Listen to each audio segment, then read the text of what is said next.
3 months before my sister's wedding, I received a text that destroyed my life. It was in our family group chat, from my mother's phone. 8 words that changed everything. Don't come to your sister's wedding, everyone will be happier. Then someone added a laughing emoji.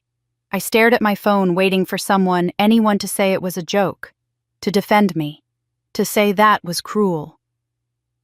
Silence. My father said nothing. My sister said nothing. My aunts, uncles, cousins, they all saw it. No one spoke up. That's when I realized the truth. I had never been part of this family. I was just convenient, the reliable one, the one who paid for everything, organized, everything sacrificed, everything, the one they wanted gone. So I gave them what they wanted. I left the group chat, booked a one-way ticket to the Maldives, and from paradise I did something they never saw coming. I canceled the entire wedding, every vendor, every reservation, every guarantee I'd signed. Gone. I took back my $100,000 wedding gift, and I watched their perfect day crumble from 8,000 miles away. My phone exploded. 98 missed calls, hundreds of texts, my mother begging, my father pleading, my sister sobbing. But that was just the beginning. Because what I discovered next about the money, about my sister, about the secrets my family had been hiding for 30 years, it made that text message look like nothing. By the time I was done, they wouldn't just regret that message. They would regret everything. This is the story of how I went from the forgotten daughter to the one they'll never forget. My name is Catherine Hayes. I'm 48 years old, and I've spent the last 25 years building a successful career as a corporate financial analyst in Boston. I've always prided myself on being the dependable one, the woman who had her life together, the daughter who never caused problems. That afternoon in late April, I was sitting in my home office reviewing spreadsheets when my phone buzzed on the desk beside me. It was a message in our family group chat, the one my mother had created 6 months earlier, when my younger sister Emily announced her engagement. The chat had been active lately with wedding planning discussions, mostly my mother and Emily exchanging ideas about flowers and table settings, while I offered the occasional supportive comment. I had learned long ago that my role in family matters was to be present, but not prominent, helpful, but not heard. I picked up my phone expecting another question about the rehearsal dinner or perhaps a photo of cake samples. The wedding was 3 months away, scheduled for a beautiful Saturday in July at a vineyard in the Berkshires. I had already ordered my bridesmaid dress, a soft lavender number that Emily had chosen. I had volunteered to handle the hotel room blocks for out-of-town guests. I had even quietly guaranteed most of the vendor contracts on my credit card, because Emily and her fiancé were young and still building their finances, and my parents had limited means. It felt good to help. It felt like maybe finally I was earning my place in this family. The message was from my mother's phone. I saw her name at the top of the screen. My mother, Linda Hayes, 69 years old. The woman who had raised me, who had taught me to tie my shoes, and helped me with my homework, and kissed my forehead when I had nightmares. I opened the message expecting warmth. What I got was a knife to the heart. It would be wonderful if you didn't come to your sister's wedding. Everyone would be happier. I read it once, then again, then a third time, certain I must have misunderstood. The words didn't change. They sat there on my screen, stark and clear and devastating. Before I could process what I was reading, I saw that someone had reacted to the message with a laughing emoji. That small yellow face, tears of joy streaming from its eyes as if my exclusion from my only sister's wedding was the funniest thing in the world. My hands started shaking. I set the phone down on my desk, then picked it up again immediately. I needed to see who had laughed. I needed to see what would happen next. Surely someone would say something. Surely my father would step in and say this was inappropriate, that Mom must have meant to send this privately, or that it was some kind of terrible mistake. Surely Emily would defend me, would say, of course she wanted her only sister at her wedding. I watched the screen. The little indicators showed that people were online. My father had seen it. Emily had seen it. My Aunt Carol, my Uncle James, even my cousin Rebecca, who barely participated in family chats. They had all seen it. The read receipts piled up like witnesses to a crime. Nobody said a word. I sat there for 10 minutes, my eyes locked on that screen, waiting for someone to make this right. The silence was more painful than the message itself. It was confirmation of something I had suspected my entire life but had spent decades trying to deny. I wasn't imagining the coldness. I wasn't being oversensitive when I noticed how my achievements were met with polite nods while Emily's were celebrated with champagne. I wasn't paranoid when I felt like an outsider at family gatherings, always slightly apart from the warmth that seemed to flow so naturally between my parents and my sister. The afternoon sun slanted through my office window, illuminating the dust motes in the air. Everything looked the same as it had 15 minutes ago. My computer screen still glowed with financial projections. My coffee cup still sat half full on its coaster.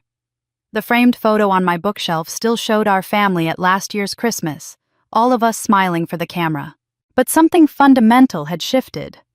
A truth I had been avoiding for 48 years had finally cornered me, and there was nowhere left to hide from it.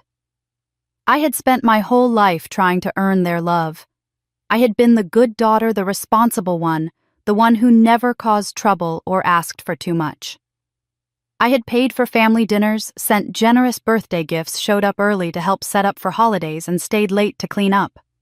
I had swallowed my hurt feelings and made excuses for every slight, every forgotten birthday call, every achievement that passed without acknowledgement.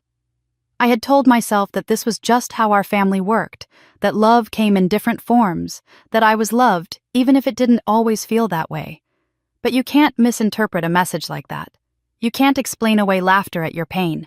You can't rationalize silence when you need someone to speak up for you.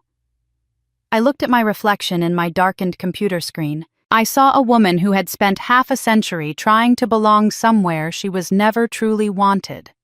For the first time in my life, I felt like I was truly no longer part of this family. I sat there holding my phone, and suddenly the memories came flooding back. Memories I had carefully tucked away in boxes labeled, "It wasn't that bad," and "They did their best." But now those boxes were breaking open and I couldn't stop the contents from spilling out. I was 7 years old when Emily was born. I remember standing in the hospital room looking at this tiny pink bundle in my mother's arms and feeling something shift in the air. My parents glowed when they looked at her. They had smiled at me before, of course, but this was different. This was adoration. Pure, uncomplicated, effortless love. Emily didn't have to do anything to earn it. She just had to exist. As we grew up, the differences became more pronounced. Emily was bubbly, social, always laughing. She made friends, easily charmed teachers without trying, and had a natural lightness about her that people gravitated toward. I was the opposite. Serious, bookish, more comfortable with numbers than people. I excelled in school, but that somehow made me less appealing rather than more. At dinner tables, when I tried to share something I had learned or accomplished, I could see my parents' eyes glaze over with polite disinterest. But when Emily told a silly story about her day, even if nothing had actually happened, they hung on every word. My mother used to sigh and say I was too intense when I asked too many questions or cared too much about getting things right. My father would ruffle my hair and tell me to lighten up when I was upset about something. The message was clear: my seriousness was a character flaw, something to be corrected rather than valued. Emily's carefree nature, meanwhile, was celebrated as charming and refreshing. The pattern continued through our teenage years. My high school graduation should have been a proud moment. I was valedictorian, had earned a full scholarship to Boston University, and was the first person in our extended family to attend a prestigious university. My parents came to the ceremony, sat in the audience, and applauded when I walked across the stage. But halfway through the reception afterward, as I stood with my diploma talking to my favorite English teacher, my mother tapped my shoulder and said they needed to leave. Emily had a soccer game across town, just a regular season game that didn't even matter for playoffs. I watched them hurry out, my mother already on her phone, calling to make sure someone was filming Emily's game since they would be late. I stood there in my graduation gown, holding my diploma, suddenly alone. When I got into Boston University, I called home excited to share the news. My mother said, "That's wonderful, dear," in the same tone she used when I told her I had done the grocery shopping. There was no celebration dinner, no calls to relatives, no proud Facebook post. But 3 years later, when Emily got accepted to the local state college, my parents threw a party. They invited everyone. They had a cake made with the school's logo. They cried happy tears and told everyone how proud they were. My birthdays became predictable exercises in minimalism.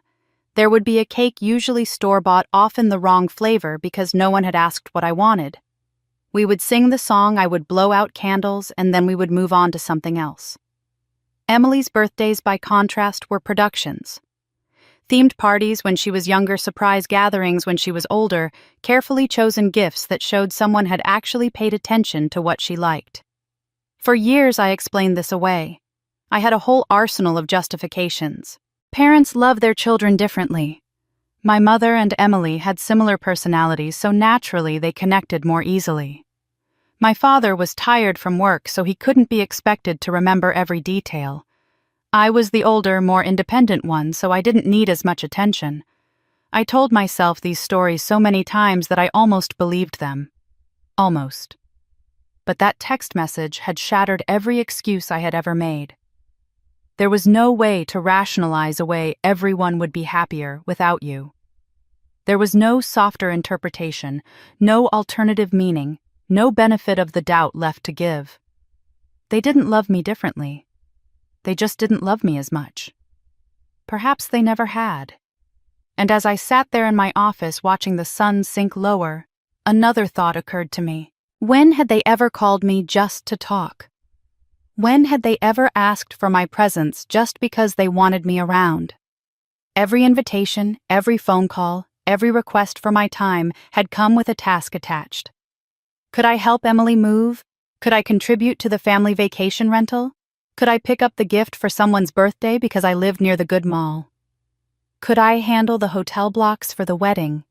Maybe they never needed me, except when I could help them. I picked up my phone again and opened the message. I read it once more, then again, then again. Each time I hoped the words might rearrange themselves into something less cruel. They never did. It would be wonderful if you didn't come to your sister's wedding. Everyone would be happier. 14 words. I counted them. 14 words to tell me I was unwanted at the most important event in my sister's life. The anger hit first. It was a hot, sharp thing that rose in my chest and made my hands shake. Who did they think they were?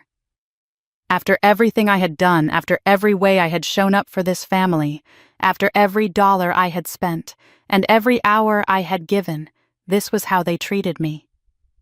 I wanted to throw my phone across the room. I wanted to scream. I wanted to call my mother and demand an explanation, force her to say these cruel words out loud instead of hiding behind a text message. But the anger didn't last. It couldn't sustain itself against the weight of what came next. Humiliation crashed over me like a wave. They had said this in the group chat, in front of everyone.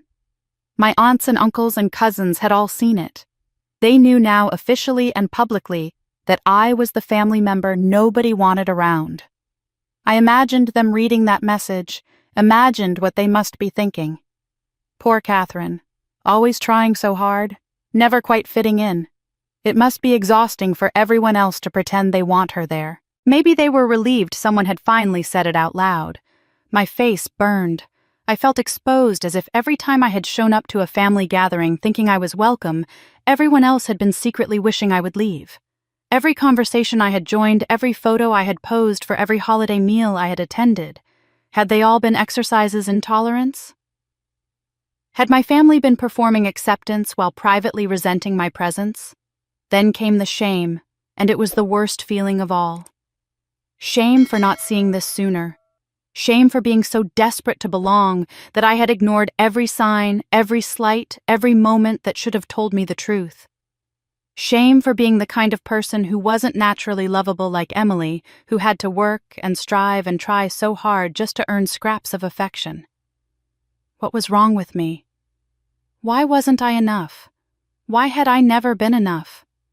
I thought about my most recent visit home just 3 weeks ago. I had driven down on a Saturday to help my mother prepare for a garden party she was hosting. I arrived early, spent hours helping her arrange flowers and set up tables. Emily showed up an hour before the guests arrived, contributed nothing to the preparation, but floated through the party, charming everyone effortlessly. I watched from the kitchen as my mother showed Emily off to her friends, one arm around my sister's waist, beaming with pride.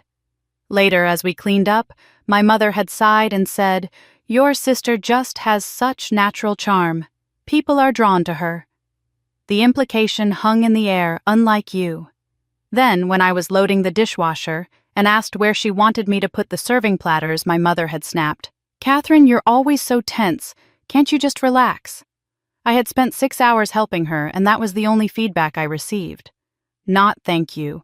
Not, I appreciate you. Just criticism for not being different than I was.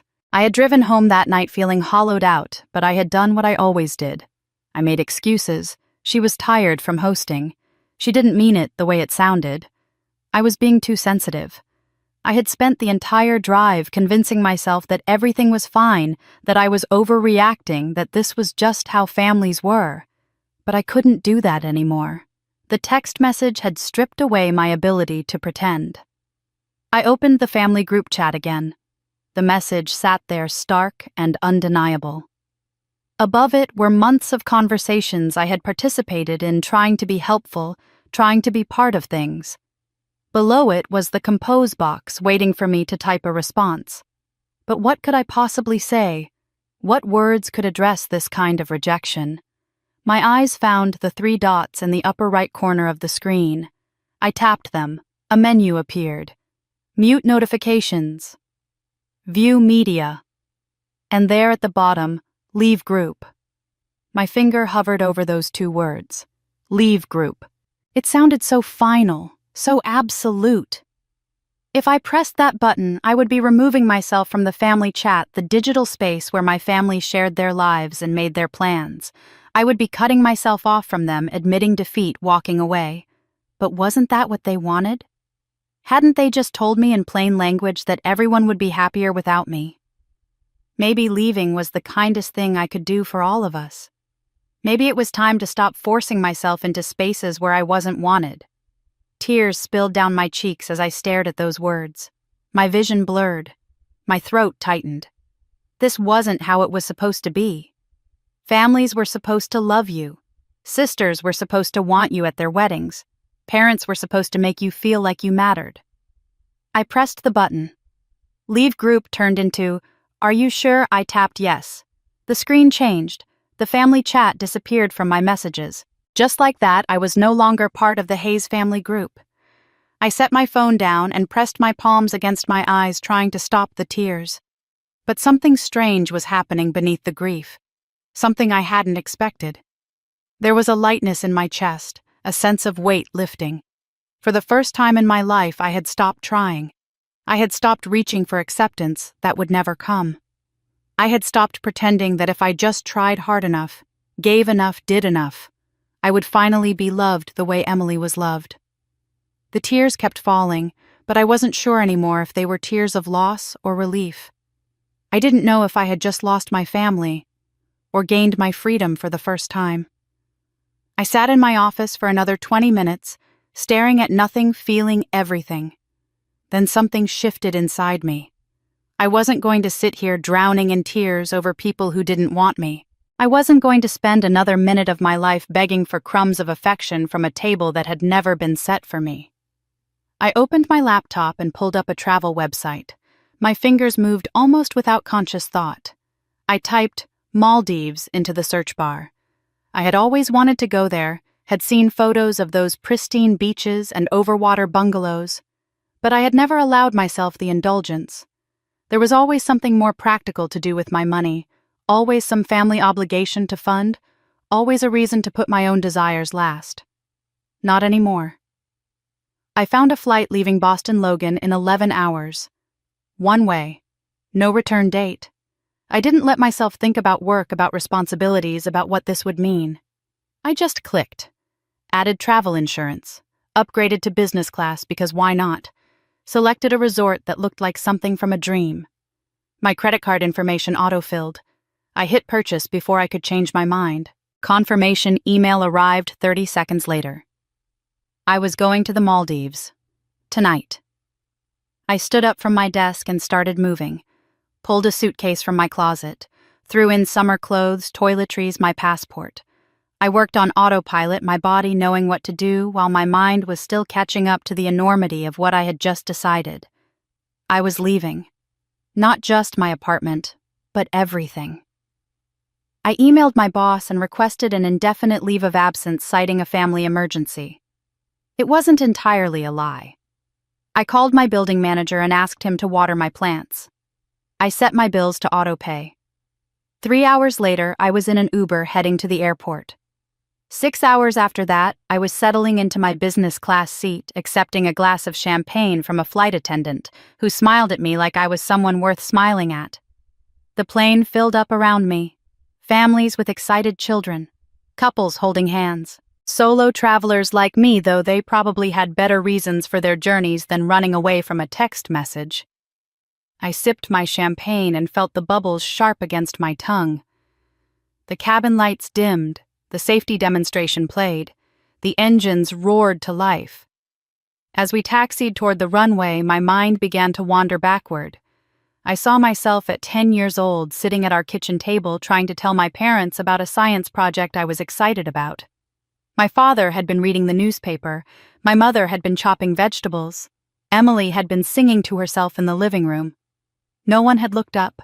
No one had asked me a single question. I had eventually stopped talking mid-sentence, and no one noticed. I saw myself at 16 sitting at that same table for dinner. My mother had made Emily's favorite meal even though it was my birthday.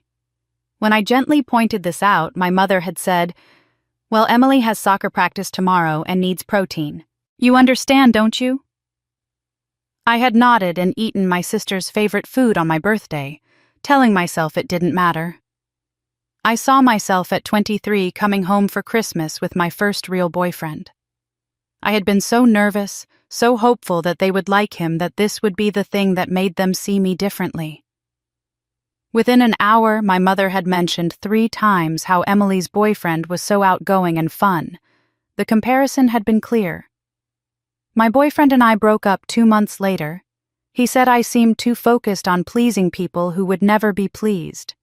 I saw myself at 35 sitting at that table again, listening to my mother list all of Emily's accomplishments while barely acknowledging my recent promotion. "Emily just has such a gift for connecting with people," my mother had said. "It's so important in this world."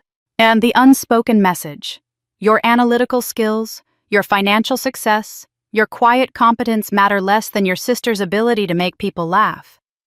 Every memory was a variation on the same theme. Me trying, them not seeing, me offering, them not receiving, me loving, them not loving back, or at least not in any way I could feel. The affection had always been conditional, always just out of reach, always dependent on me being someone other than who I was. The plane reached the runway. The engines roared louder. I felt the acceleration, that moment of commitment when the aircraft is going too fast to stop, when the only option is up. We lifted off the ground and Boston fell away beneath us. The lights of the city grew smaller and smaller until they were just pinpricks in the darkness, and then we were above the clouds and everything below was gone. I took a deep breath, the first real breath I had taken in hours. Something in my chest loosened. I was 37,000 feet in the air, flying away from everything I had ever known toward a place I had never been. I had no plan. I had no return ticket.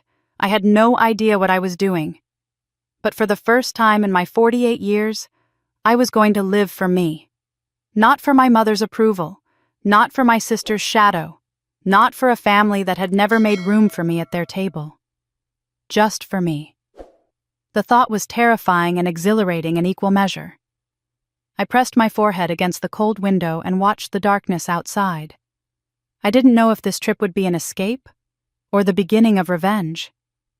I arrived in the Maldives after 23 hours of travel, 2 connections, and a final seaplane ride that felt like entering another world. The resort was even more beautiful than the photographs. My overwater bungalow stretched out over turquoise water so clear I could see fish swimming beneath the wooden deck. The bed was enormous and draped in white linen. The bathroom had a glass floor looking down into the ocean. It was the kind of luxury I had seen in magazines but never imagined experiencing myself. I dropped my bags and walked straight out onto the beach. The sand was white powder so fine it felt like silk between my toes. I had kicked off my shoes at the edge of the path and left them there, walking barefoot toward the water.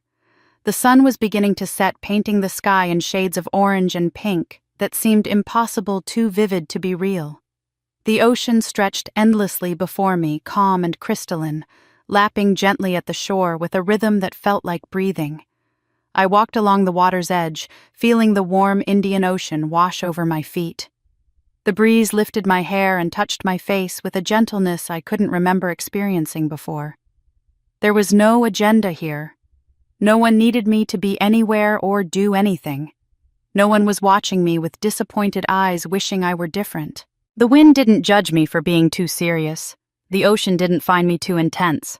Nature accepted me exactly as I was, and there was a peace in that acceptance that brought tears to my eyes.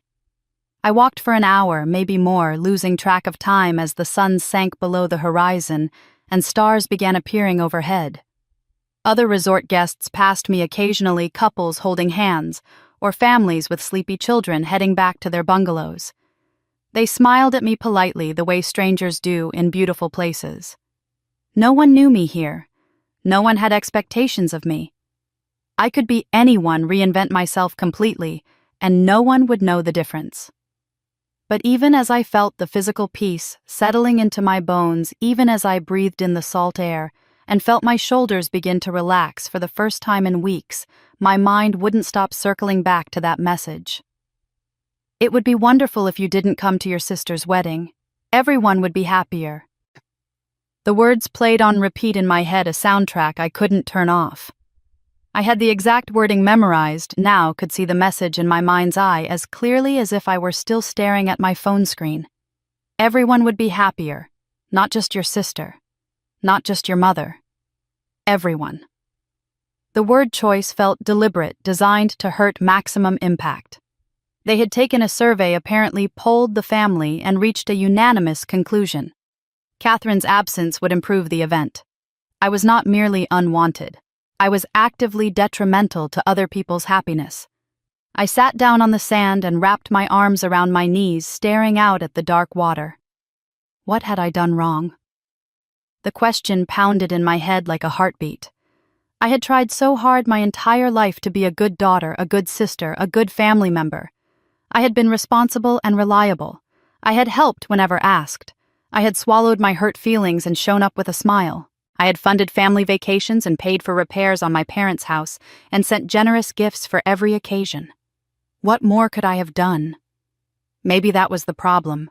Maybe I had tried too hard. Maybe my desperation to belong had made me pathetic in their eyes, a burden they tolerated out of obligation rather than love.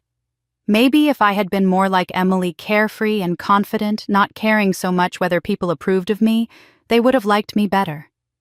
Maybe my seriousness, my intensity, my careful nature weren't just different from Emily's qualities, but were actually flaws that made me unlovable. Or maybe there was nothing I could have done differently. Maybe some people are simply born into families that don't have room for them. Born to parents whose capacity for love has limits, born as the wrong child to the wrong people. Maybe I had spent 48 years trying to solve a problem that had no solution, because the problem wasn't me. The problem was that they had never wanted to love me the way I needed to be loved. The thought should have been liberating, but it just made me feel hollow. If there was nothing I could have done, then all those years of trying had been wasted. All that effort, all that hope, all those moments of pushing down my hurt and telling myself it would get better, none of it had mattered. I could have saved myself decades of pain if I had just accepted the truth earlier. A wave larger than the others rushed up and soaked my shorts. I didn't move. I let the water soak into the fabric, feeling the cool wetness against my skin. The moon was rising now, full and bright, casting a silver path across the ocean. It was breathtakingly beautiful. I was sitting in one of the most stunning places on earth, surrounded by peace and luxury, free from all obligations and expectations. I should have felt grateful. I should have felt released. But all I felt was the echo of those words and the weight of a lifetime of not being enough. Even in paradise, I could still hear their voices in my head. I woke up the next morning to sunlight streaming through the gauze curtains of my bungalow. For a moment, I forgot where I was. Then I remembered the Maldives, the message, the family I had left behind. I reached for my phone on the nightstand, and that's when something occurred to me, something I should have thought of immediately, but had been too consumed by hurt to consider. The wedding wasn't just Emily's event that I had been excluded from. It was an event I was funding. I sat up in bed, my mind suddenly sharp and focused. 3 months ago, when Emily and her fiancé Jason started planning their dream wedding at a vineyard in the Berkshires, they had run into a problem. They were young, just 26 and 27, still establishing themselves in their careers. They had savings, but not enough to secure the vendors they wanted. Wedding venues and caterers required guarantees, deposits, and backup payment methods. My parents were on a fixed retirement income. They couldn't provide the financial security the vendors demanded. So I had stepped in. Of course I had. That's what I always did. I had offered to be the financial guarantor. I provided my credit card information to the wedding venue as backup payment. I did the same for the catering company, the florist, the band, the photographer. I booked the hotel room blocks under my name with my credit card holding the reservation. I had told Emily and Jason not to worry about it, that I was happy to help, that they could pay me back over time if they wanted to, but there was no pressure. I had wanted to do this for my sister. I had wanted to be part of her happiness, to contribute to her special day, to matter to her in some tangible way. And then she had told me everyone would be happier if I didn't come. I opened my laptop and connected to the resort's Wi-Fi. My fingers moved across the keyboard with a clarity of purpose I hadn't felt in days. I pulled up my email and searched for wedding vendor confirmations. They were all there, neatly organized in a folder I had created 6 months ago, labeled Emily's Wedding. How efficient I had been. How helpful. I started with the venue. I called the number listed on their website, and after navigating through a brief phone menu, I reached a coordinator named Michelle, who sounded cheerful and professional. I identified myself and explained that I needed to withdraw my financial guarantee for the Hayes Morrison wedding scheduled for July 15th. There was a pause on the other end of the line. "I'm sorry, can you clarify what you mean by withdraw?" "I mean, I'm removing my credit card as the backup payment method. I'm no longer guaranteeing this booking." Another pause, longer this time. "Ms. Hayes, the wedding is in less than 3 months. We have a signed contract. The deposit has been paid, but we require a guarantee for the balance." "I understand," I said calmly, "but I'm no longer providing that guarantee. You'll need to work with the couple directly for payment arrangements." Michelle's cheerfulness evaporated. "Without a valid payment guarantee, we'll have to consider the booking at risk. If the couple can't provide an alternative guarantee within 72 hours, we may need to release the date." "That's between you and them," I said. "I'm simply informing you that I'm no longer involved." I could hear her typing frantically. "Ms. Hayes, I need to be clear about the implications here. If we release this date, it will be difficult to rebook at this time of year. Are you sure you want to do this?" "Completely sure.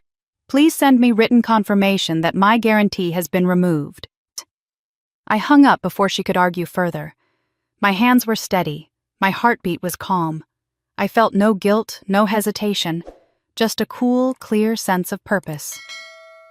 Next was the catering company, then the florist, then the band. Each conversation followed the same pattern. Surprise, confusion, attempts to talk me out of it, and finally, reluctant acceptance. I was polite but firm with each vendor. I never raised my voice. I simply stated facts. Change of plans. Removing my guarantee. Please confirm in writing. The hotel was more complicated because I had booked 30 rooms under my name for out-of-town guests. The reservations manager informed me that canceling this close to the date would result in substantial fees. I told her to go ahead and cancel anyway, that I would accept the fees. She tried to transfer me to a supervisor who might be able to help me avoid penalties, but I declined. I didn't want to avoid penalties. I wanted out. By the time I finished calling all the vendors, it was early afternoon. I had spent 4 hours methodically dismantling the infrastructure of my sister's wedding. I ordered room service and ate lunch on my deck, watching fish swim in the crystal water below, feeling nothing but a strange, distant satisfaction.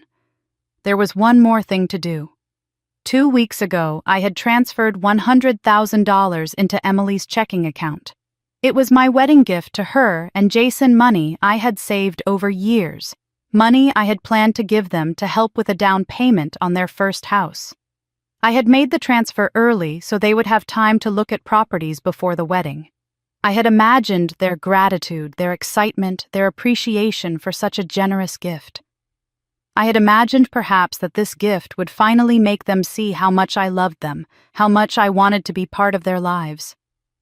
I logged into my bank account and navigated to the transfer section. My bank offered a reversal option for recent large transfers if both parties agreed or if there was an error. I initiated the reversal, citing change in circumstances as the reason. The bank's system would send Emily a notification that the funds were being withdrawn. She would see it. She would know. I clicked through the confirmation screens, verifying the amount, acknowledging the fees, accepting the terms. My cursor hovered over the final button. Complete withdrawal. I thought about the message one more time. Everyone would be happier without me. They wanted me gone. They wanted to celebrate without the burden of my presence. So I would give them exactly what they wanted. Not just my absence, but the absence of everything I had provided. I clicked the button. The screen refreshed. Transaction complete. Funds will be returned to your account within 3 to 5 business days. When I clicked Withdraw All Guarantees, I knew this wedding would never happen as planned. The consequences started rolling in within 48 hours. I was sitting on my deck sipping coffee and watching a sea turtle glide through the water below when my phone began lighting up with email notifications. The first was from the vineyard venue copying Emily and Jason on their message to me. Per our conversation, the Hayes Morrison wedding booking has been canceled due to lack of payment guarantee. The July 15th date has been released and is now available to other parties. Deposit is non-refundable per contract terms. Then came the catering company. Without valid payment guarantee, we cannot proceed with service for your event. Contract terminated effective immediately. The florist, the photographer, the band. Each email was a small detonation, and I watched them arrive one after another like fireworks. Professional, polite notifications that all essentially said the same thing. Without my financial backing, there was no wedding. The hotel cancellation created its own cascade of chaos. 30 rooms that out-of-town relatives had been counting on were suddenly unavailable. The hotel sent a mass email to everyone on the reservation list informing them that the room block had been canceled and they would need to make alternative arrangements. In the middle of summer tourist season in the Berkshires, finding last-minute accommodations would be nearly impossible. I should have felt guilty. I should have felt something other than this calm, detached interest, like I was watching a documentary about someone else's life. But I didn't. I simply observed the destruction I had set in motion and felt nothing but a cool sense of justice. Emily called on day 3. I was in the middle of a massage at the resort spa when my phone started vibrating on the nearby table. I watched it buzz and buzz, saw my sister's name on the screen, and made no move to answer. The massage therapist glanced at me questioningly. I shook my head. She continued working on the knots in my shoulders. Emily called 6 more times that day. Then Jason called. Then my mother. Then my father. I didn't answer any of them. But I did listen to the voicemails one by one as I lounged by the infinity pool that evening with a glass of wine. Emily's first message was pure panic. "Catherine, what did you do? The venue called and said you canceled everything. The wedding is in 11 weeks. How could you do this to me? Call me back right now." Her voice was shrill, breaking on the last words. Her second message, left an hour later, had dissolved into tears. "Please, Kat. Please, I don't understand what's happening. Why would you take back the money? Why would you cancel everything? This is my wedding, my one wedding. How am I supposed to fix this? Please call me back, please." Her third message was pure anger. "You're doing this because of that stupid text, aren't you? You're that petty. You're going to ruin my entire wedding because your feelings got hurt." "This is insane, Catherine. This is cruel. I can't believe you would do something so selfish." I almost laughed at that last word. Selfish. I had spent 6 months helping plan her wedding, had provided financial guarantees for tens of thousands of dollars in services, had transferred $100,000 of my own money to her as a gift. But removing my support was selfish. My mother's voicemail was different. Her voice was tight, controlled the way it got when she was trying very hard not to lose her composure. "Catherine, your father and I don't understand what's going on. Emily is beside herself. The wedding plans are falling apart. We need you to call us back so we can sort this out like adults. Whatever misunderstanding happened, we can fix it. But you need to communicate with us." Misunderstanding. That's what she was calling it. Not cruelty, not exclusion, not telling me that everyone would be happier without me at my own sister's wedding. A misunderstanding. My father's message was the shortest. "Kathy, please. Your mother's very upset. Emily's very upset. Just call us back. Please." He sounded tired and old, and for a moment I felt a flicker of something that might have been sympathy. But then I remembered that he had been in that group chat. He had seen that message, and he had said nothing. Over the next few days, I watched from my paradise perch as the disaster unfolded on social media. I hadn't blocked anyone yet, so I could still see the Hayes family drama playing out in real time. Relatives started posting vague, concerned messages. "Praying for the Hayes family during this difficult time. Sometimes things don't go as planned, but love conquers all." The subtext was clear: something had gone terribly wrong. Then on day 5, my college friend Jennifer sent me a video via direct message. She wasn't close with my family, but knew them peripherally through me. "Kat, I don't know what's going on, but I thought you should see this. Are you okay?" I opened the video. It had been taken at what looked like an emergency family gathering at my parents' house. Whoever filmed it must have been standing in the hallway filming through a partially open door into the living room. The video quality was shaky, clearly filmed surreptitiously on someone's phone.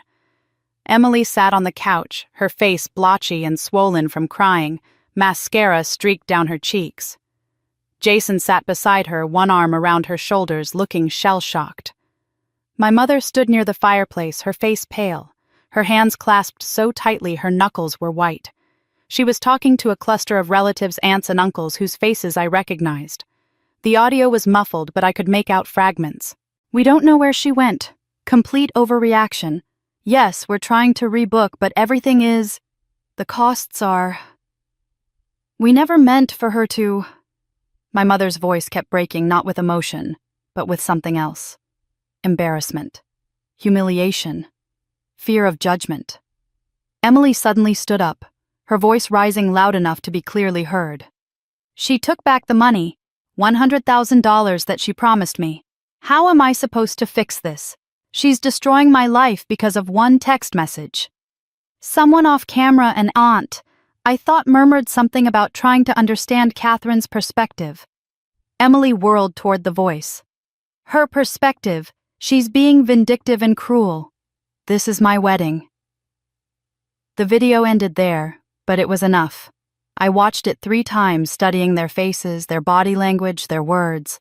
Not once did anyone say, "Maybe we shouldn't have told her not to come." Not once did anyone acknowledge that perhaps they had been wrong. It was all about Emily's ruined wedding, the financial disaster, the social embarrassment. I was still the villain in their story. I set my phone down and looked out at the ocean, watching the sun set in brilliant oranges and pinks. A warm breeze ruffled my hair. I could hear distant laughter from other guests enjoying their vacations. I picked up my wine glass and took a long sip. I just smiled. They said everyone would be happier without me now they got their wish. The calls started in earnest the day after I watched that video. My phone became a constant source of noise, vibrating against whatever surface I had set it on, lighting up with name after name after name. I stopped silencing it. Instead, I let it ring. I found a strange satisfaction in hearing it buzz and choosing not to answer, in watching each call roll to voicemail, in seeing the missed call counter climb higher and higher. Day 619 calls. My mother called 7 times. My father called 5 times. Emily called 4 times. Jason called twice. Aunt Carol called once. Day 732 calls. Now the extended family was getting involved. Uncle James called 3 times. Cousin Rebecca called twice. People I hadn't spoken to in years suddenly had my number and urgent reasons to reach me. Each call went unanswered. Each one added to the growing tally. Day 847 calls. The desperation was escalating. My mother called every 2 hours like clockwork. My father called in between her calls. Emily called at odd hours, 2 in the morning, her time as if catching me off guard might make me answer. Even my mother's book club friend called someone I had met exactly twice in my entire life, leaving a rambling message about how worried everyone was about me. I counted them meticulously. I made a spreadsheet actually tracking who called and when, noting the timestamps, creating data visualizations of their desperation. It was the kind of analytical project I was good at, the kind of thing my family had always found too serious, too intense. Now that intensity was being turned back on them, and they had no idea I was documenting every single attempt to reach me. The text messages were worse than the calls, or perhaps better depending on how I looked at it. Text messages required more effort, more thought. They couldn't be made in a panic while driving or during a work break. Someone had to sit down, compose their thoughts, and type them out. The messages revealed more than the senders probably intended. My mother's first text came on day 7 after her 14th unanswered call. "Catherine, please call me back. We need to talk about this." No apology, no acknowledgement of what had happened. Just a demand disguised as a request. Her second text 6 hours later. "Your father and I are very worried. At least let us know you're safe." The implication being that my silence was cruel, that I owed them reassurance that even in my pain I was still obligated to make them feel better. Her third text came on day 8, and this one was different. "Honey, I'm sorry, I shouldn't have sent that message." I read it 10 times, looking for sincerity, for understanding, for any indication that she grasped the magnitude of what she had done. But it was so carefully worded. I shouldn't have sent that message. Not, I shouldn't have felt that way, or I was wrong to exclude you. Just regret about the sending, about getting caught, about the consequences. She was sorry about the method, not the sentiment. Emily's texts were pure emotion, swinging wildly between anger and pleading. "You're ruining everything." Then an hour later, "Please, Kat, I love you. Don't do this." Then, "How can you be so heartless?" Then, "I'm begging you. Please help me fix this." Reading them was like watching someone flail in water, grasping at anything that might keep them afloat. Once upon a time, that desperation would have broken me.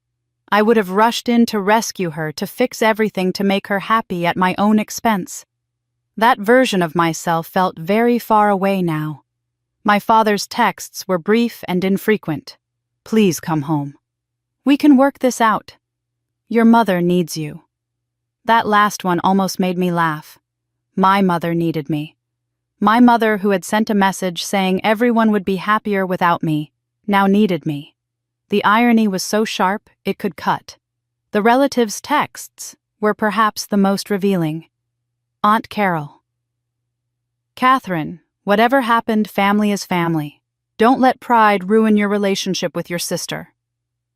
Uncle James, I don't know what's going on, but this seems extreme. Emily's just a kid. Be the bigger person. Cousin Rebecca, your mom is really upset. Maybe just answer the phone. Every single message put the responsibility on me. I was the one being unreasonable. I was the one who needed to be the bigger person. I was the one whose pride was getting in the way. Not once did anyone suggest that maybe, just maybe, my family should examine their own behavior. Not once did anyone acknowledge that I had been wounded, that I had a right to my anger, that my absence was a consequence of their actions, not a cause of their problems. I turned off my voicemail notification on day 8 because I couldn't keep up with listening to all of them. 98 missed calls. I had counted each one. 98 times my family had reached out, not because they missed me, not because they loved me, but because they needed something from me. They needed my money back. They needed my guarantees reinstated. They needed me to fix the disaster that my absence had created. I sat on my deck in the late afternoon sun, my phone finally quiet for a moment, and marveled at the situation. For 48 years, I had tried everything to make them need me. I had been helpful, generous, reliable, always available. I had given and given and given, hoping that my usefulness would translate into love, that if I made myself indispensable, they would have no choice but to value me. And now they did need me, desperately, urgently. They were calling and texting and begging. But the need had arrived too late, and for all the wrong reasons. They didn't need Catherine the daughter, Catherine the sister, Catherine the family member. They needed Catherine the checkbook, Catherine the guarantor, Catherine the problem solver who could undo the chaos they had created. The sun was setting again, another perfect Maldives evening painting the sky in impossible colors. My phone sat on the table beside me, silent for the moment, but surely ready to start ringing again soon. I picked it up and scrolled through the call log one more time. 98 missed calls, a record of their desperation, a monument to everything they had taken for granted. I set the phone back down and smiled. For the first time in my life, they needed me, and I didn't need them. On day 9, my best friend Rachel called. Unlike my family's calls, I answered this one. "Thank God," she said when I picked up. "Do you know how many messages I've gotten from your mother? She's convinced you've had some kind of breakdown and are lying unconscious in a ditch somewhere." "I'm in the Maldives," I said, watching a sailboat glide across the horizon. There was a long pause. "You're where?" "The Maldives, overwater bungalow. It's as beautiful as the pictures make it look." "Catherine," Rachel's voice shifted into her serious tone, the one she used when she was about to tell me something I might not want to hear. We had been friends since college, and she was one of the few people who had permission to be completely honest with me. "What's going on?" "Your family is freaking out. Emily's wedding apparently fell apart. Your mom says you won't answer anyone's calls." "That's accurate," I said. "Okay." Another pause. "Want to tell me why?" I told her about the message, about the laughing reaction, about the silence from everyone in the family chat, about leaving the group and deciding to remove myself from their lives the same way they had removed me from the wedding. Rachel listened without interrupting, which was one of the many reasons I loved her. When I finished, she was quiet for a moment. Then she said, "Jesus, Kat, I'm so sorry." "Thank you," I said, and I meant it. Those 2 words from Rachel meant more than 98 missed calls from my family. "So," Rachel said carefully, "when are you coming back? Because I assume you're coming back eventually, right?" "I don't know," I said. The truth was, I hadn't thought that far ahead. I had bought a one-way ticket and opened an indefinite leave of absence at work. I had no return date, no plan, no timeline. "You're going to have to deal with them eventually," Rachel said gently. "Maybe, but not yet. Not until they understand what my absence actually means. They told me everyone would be happier without me, Rachel. I want them to feel that absence. I want them to sit in the discomfort of getting exactly what they asked for." Rachel was quiet again. Then, "You know what, good? Good for you. How are you doing? Really?" "I'm better than I expected to be." I said, surprised to realize it was true. After we hung up, I sat on my deck and thought about Rachel's question. How was I doing? I wasn't sure I knew. The hurt was still there, raw and real, but something else was emerging alongside it. Something that felt almost like strength. That evening, I did something I had never done before. I went to the resort's small gift shop and bought a journal one with a blue leather cover that felt substantial in my hands. Back in my bungalow, I sat at the small desk and opened to the first blank page. I had never been someone who journaled. It had always seemed self-indulgent, overly emotional, the kind of thing people did when they had too much time to dwell on their feelings. But maybe that's exactly what I needed. Time to dwell. Time to feel. Time to name the things I had spent a lifetime pushing down. I picked up the pen and wrote, "I feel betrayed." Seeing the words on paper made them real in a way they hadn't been when they were just thoughts swirling in my head. I wrote more, "I feel wounded. I feel angry. I feel humiliated. I feel free. I feel terrified. I feel strong. I feel like I'm falling apart and coming together at the same time." The words poured out, filling page after page. I wrote about childhood memories that still stung. I wrote about the message and what it had destroyed. I wrote about the satisfaction I felt watching their panic and the guilt that came with that satisfaction. I wrote about not knowing who I was without the role of trying to earn my family's love and the strange liberation of no longer having to try. When I finally set down the pen, my hand was cramping and 15 pages were filled with my handwriting. I felt emptied out in a good way, like I had drained an infection. The emotions were still there, but they had names now. They had been acknowledged, and somehow that made them more manageable. The next morning, I signed up for the resort's sunrise yoga class on the beach. I had never done yoga before. It had always seemed too slow, too quiet, too much like doing nothing when there were always things to be done. But I had time now. I had nothing but time.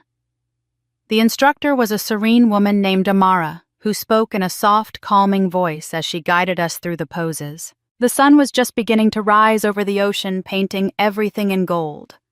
I struggled with the positions, my body stiff and unpracticed. But Amara kept saying things like, "Honor where your body is today," and "There's no such thing as perfect, only present." In Downward Dog, my arms shaking with effort, I looked out at the ocean between my legs. The water was so calm, so vast, so utterly indifferent to my family drama. It had been here for millions of years and would be here for millions more, regardless of whether Emily got married in July or whether my mother ever understood what she had done to me. The thought should have made me feel small and insignificant. Instead, I felt something shift in my chest, a loosening like a knot slowly untying itself. The ocean didn't care about my pain, and somehow that was comforting. My hurt feelings were not the center of the universe. The world would keep turning. I would keep breathing. Life would continue. Over the next few days, I fell into a rhythm. Sunrise yoga. Breakfast on my deck. Swimming in the impossibly clear water. Journaling in the afternoon. Watching the sunset with a glass of wine. Sleeping deeply, dreamlessly, peacefully. My phone still rang occasionally, but less frequently now. The missed call count had stopped climbing so rapidly. Maybe they were giving up. Maybe they were regrouping. Maybe they were finally starting to understand that I wasn't coming back just because they needed me to. I felt lighter with each passing day, like I was shedding skin I had been carrying for too long. But I wasn't sure what that lightness meant. Was I letting go? Was I moving toward forgiveness? Or was this calm just the eye of the storm, a moment of peace, before I had to decide what came next? I didn't know if I was forgiving or preparing for confrontation. The answer came on day 12, delivered by the last person I expected. I was reading on my deck when my phone rang with a number I almost didn't recognize. Aunt Ruth. My father's eldest sister, 82 years old, a woman who had always been peripheral to our family gatherings, pleasant but distant. I hesitated, then answered. "Catherine, dear." Her voice was thin but clear. I hope I'm not disturbing you on your wellness retreat." The phrase stopped me cold. My what? Your wellness retreat. That's what your mother told everyone. She said you'd been working too hard and needed a break, so you went to some spa resort to decompress before the wedding. Aunt Ruth paused. But that's not the whole truth, is it? I closed my book. No, Aunt Ruth, it's not. I didn't think so, she said. Your mother's always been a terrible liar. Gets this high pitch in her voice when she's not being honest. Had it since she was a girl. Another pause. Do you want to tell me what really happened? Something about her directness, her lack of judgment made me trust her. I told her about the message about leaving the group chat about removing my financial support from the wedding. I told her everything. When I finished, Aunt Ruth was quiet for a long moment. Then she sighed, a sound that carried decades of family observation. Well, that explains quite a bit. Your mother called me yesterday, you see. Asked me to try to reach you since you weren't answering her calls. She was very insistent that I emphasize how this was all a big misunderstanding. A misunderstanding, I repeated flatly. That's the word she used, yes. Said that text message was meant for someone else, that she accidentally sent it to the family group instead of a private conversation with Emily about seating arrangements. Something about you being too close to an uncle who drinks too much, and they were worried about placing you at the same table. Aunt Ruth's tone made it clear what she thought of this explanation. Quite the elaborate story. I almost laughed. That's creative. What else did she say? Oh, there was more. Your father called me this morning with his version. Said you'd been under a lot of stress at work and had misinterpreted a joke. That the whole family loves you and is terribly worried about your mental state. He actually used the phrase, emotional breakdown. I could hear the disapproval in Aunt Ruth's voice. As if a woman can't make a clear-headed decision without it being labeled hysteria. They're telling people I had a breakdown. Not in so many words, but that's the implication. Your cousin Barbara called me asking if you were okay, said she'd heard you'd had some kind of crisis and run off without telling anyone where you were going. Very dramatic retelling. Made it sound like you were unstable. I stood up and walked to the edge of my deck, gripping the railing. The beautiful ocean view suddenly felt very far away. What about the wedding falling apart? Are they explaining that, according to your mother, there were some unfortunate vendor issues completely unrelated to you? Bad timing, she said. Terrible luck. She's telling everyone they're working hard to rebook everything and the wedding will still happen just with a few adjustments. No mention of withdrawn guarantees or returned money. So they're rewriting the entire story. Comprehensively, Aunt Ruth confirmed. And I'll tell you something else, dear. I ran into your mother at the grocery store 2 days ago. You know what she was most upset about. Not that you were gone. Not that she might have hurt you, but that people were starting to ask questions. She kept saying, "What will everyone think?" And, "How does this look for our family?" Aunt Ruth's voice hardened. 60 years I've known your mother, Catherine, and she's always cared more about appearances than truth. The pieces fell into place with painful clarity. The 98 missed calls weren't about missing me. The apologetic text from my mother wasn't about genuine remorse. This entire desperate scramble to reach me wasn't driven by love or regret or any desire to make things right. They were afraid of what people would think. They were afraid that if I stayed gone, if I stayed silent, if I refused to come back and play my part in their carefully constructed family narrative, people would start asking why. People would start wondering what could drive a daughter away so completely. People would begin to suspect that maybe, just maybe, the problem wasn't with me. So they had crafted a story. A nice, neat story where I was fragile and overstressed, where the message was a misunderstanding, where vendor issues were just bad luck, where everything could be explained away without anyone having to examine their own behavior. A story where they remained the loving, concerned family, and I was the unreasonable one who had overreacted. "Aunt Ruth," I said slowly, "did anyone in the family ask you if you'd actually spoken to me? If I'd confirmed any part of their story?" "No," she said. They just assumed I'd pass along their message and not ask questions. They've always underestimated me. I could hear the smile in her voice. I'm old, not stupid. And I've watched your mother treat you like a second-class daughter for years. Someone needed to tell you what they're saying behind your back. Thank you, I said, meaning it deeply. Thank you for being honest with me. Oh, one more thing, Aunt Ruth added. Your mother also mentioned you should check something about a trust fund. She seemed quite anxious about it, though she didn't explain why. Said I should tell you if I reached you. A trust fund. The words triggered a memory something from years ago. My paternal grandparents had set up trust funds for both Emily and me when we were born. I had never paid much attention to mine because it wasn't accessible until I turned 35, and I had turned 35 just 2 months ago. I'll look into it, I said. After we hung up, I stood on my deck and watched the sun glinting off the water. They were telling lies about me, building a false narrative to protect their reputation, making me the villain or the victim depending on which story served them better in the moment, but never ever acknowledging what they had actually done. They weren't sorry. They were scared. Scared of judgment. Scared of consequences. Scared of the truth. And in that moment, something crystallized in my mind. If they valued reputation over truth, I would take away both. I spent the rest of that day thinking about the trust fund. I tried to remember the details from when my grandparents had explained it to me as a teenager.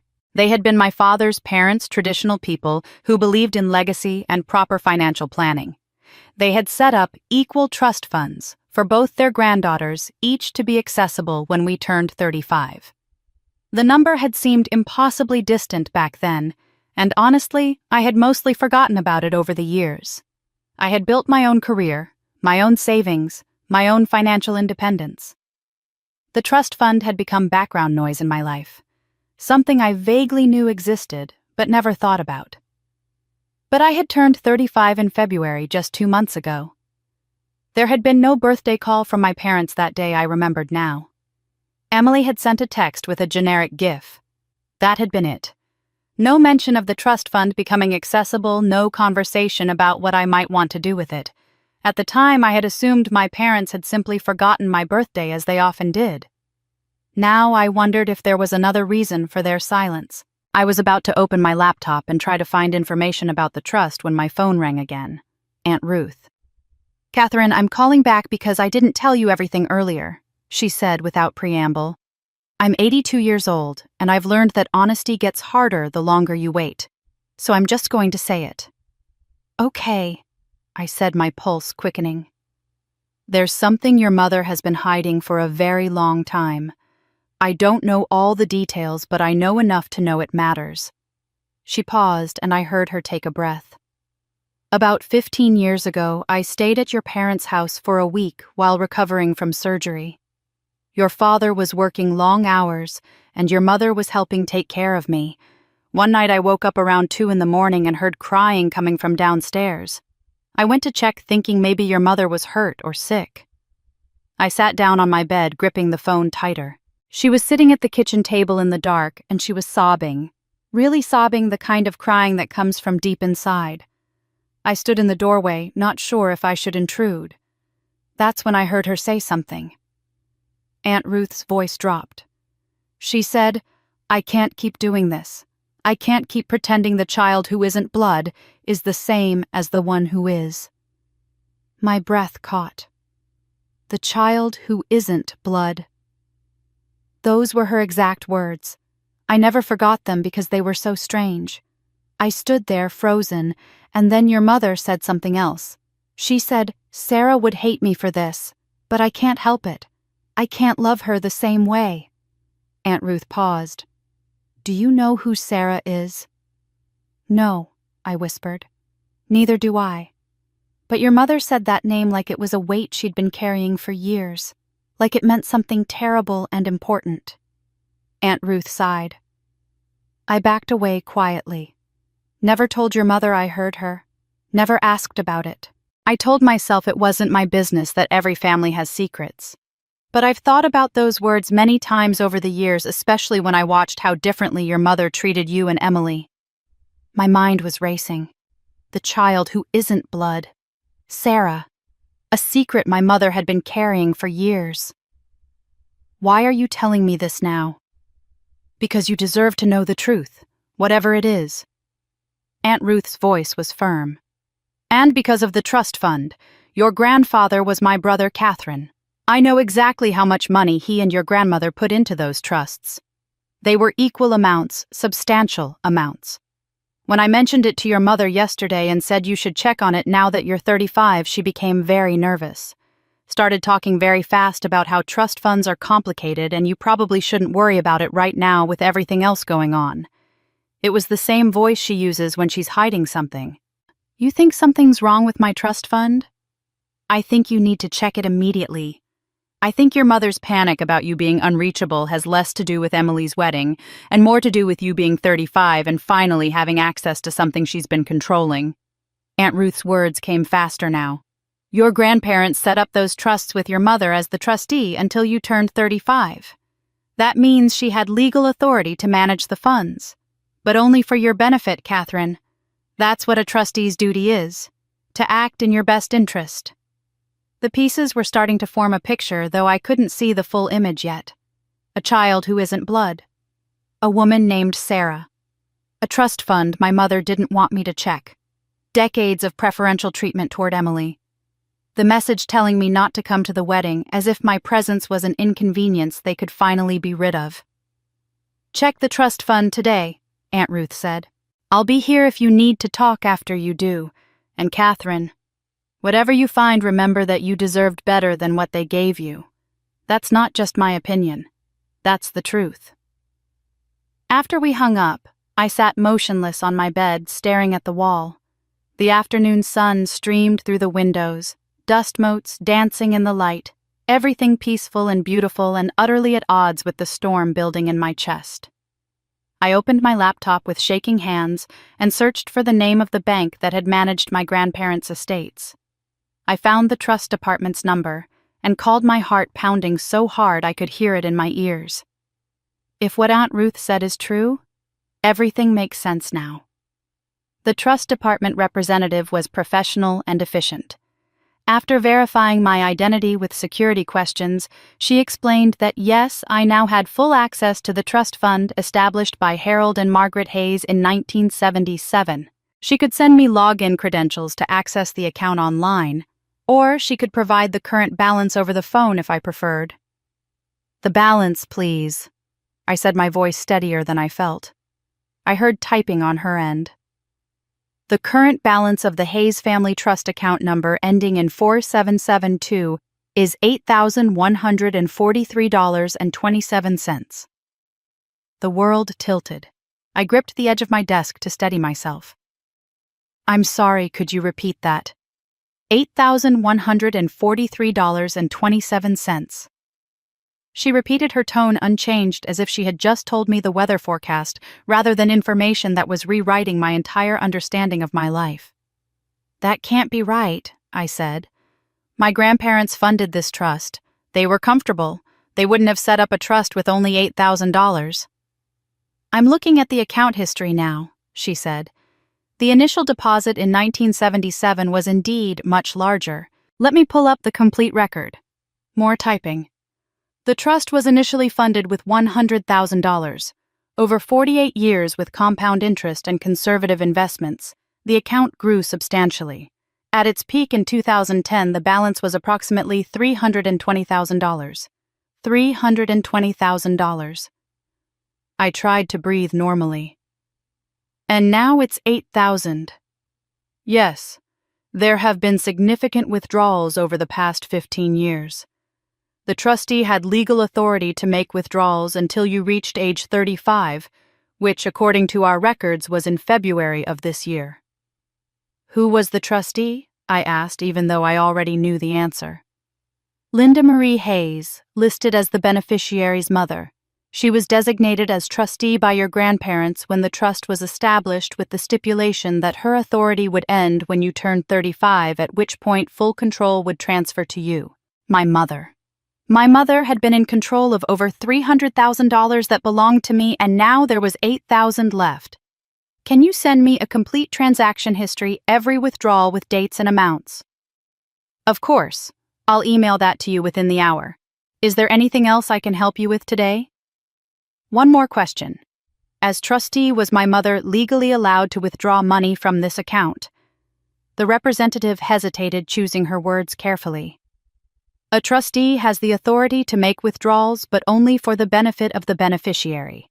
Trustees have what's called a fiduciary duty, which means they must act in the beneficiary's best interests, not their own. If withdrawals were made for purposes other than the beneficiary's benefit, that would be a breach of fiduciary duty. And what happens in cases of breach of fiduciary duty? Another pause. That would be a legal matter. Many people consult with attorneys who specialize in trust and estate law in such situations. I can't provide legal advice, but I can tell you that breaches of fiduciary duty are taken very seriously. After I hung up, I sat frozen, staring at my laptop screen. The email arrived 40 minutes later, a PDF attachment with 15 years of my financial history that I had never known existed. I opened it with trembling hands. The document was 37 pages long. Page after page of withdrawals, each one carefully dated, each one removing a piece of my future. I started reading from the beginning, from 2010, when the account had reached its peak. August 2010. Withdrawal of $42,000. I grabbed my phone and scrolled through Emily's Facebook, searching back through the years. There it was, August 2010. Emily's posts about starting at the State University, photos of her dorm room, captions thanking Mom and Dad for making college possible. May 2012. Withdrawal of $28,000. I searched again. Emily's photos from her semester studying abroad in Italy. So grateful to my amazing parents for this incredible opportunity. June 2014. Withdrawal of $35,000. Emily posing with a new BMW hashtag blessed, thanking Mom and Dad for the graduation present. October 2016. Withdrawal of $52,000. Emily's excited posts about starting her own boutique fitness studio, praising her parents' belief in her dreams. The studio that failed within 18 months. March 2018. Withdrawal of $31,000. Emily's engagement ring photos. Huge diamond. They helped make this moment perfect. On and on it went. Withdrawals ranging from $15,000 to $52,000, each one corresponding to a milestone in Emily's life. Her college education, her study abroad adventures, her car, her failed business ventures, her engagement ring. Every single one accompanied by social media posts, thanking our parents for their generosity, for their support, for making her dreams possible. I added up the numbers, my financial analyst brain working automatically, even as my heart was breaking. $272,000. That's how much had been withdrawn over 15 years. Not for me, for Emily. My inheritance, the money my grandparents had carefully invested and grown for nearly 5 decades to give me security and opportunity, had been systematically drained to fund my sister's life. And my mother had never told me. Not when I was struggling to pay for my own college and working 3 jobs. Not when I bought my first car, a 10-year-old Honda that barely ran. Not when I was starting my career and sleeping on an air mattress because I couldn't afford furniture. Not when I turned 35 2 months ago and the money should have transferred to my control. She had stolen from me for 15 years, used my money to elevate Emily while I built everything I had through my own effort, my own sacrifice, my own endless work. And then when I finally turned 35 and would have discovered the theft, she had sent that message, told me not to come to the wedding, tried to push me away to keep me at a distance, probably hoping I would be too hurt or too busy to check the trust fund right away. I looked at the final page of the statement. The remaining balance, $8,143.27. All that was left of my grandparents' legacy. All that remained of the future they had tried to secure for me.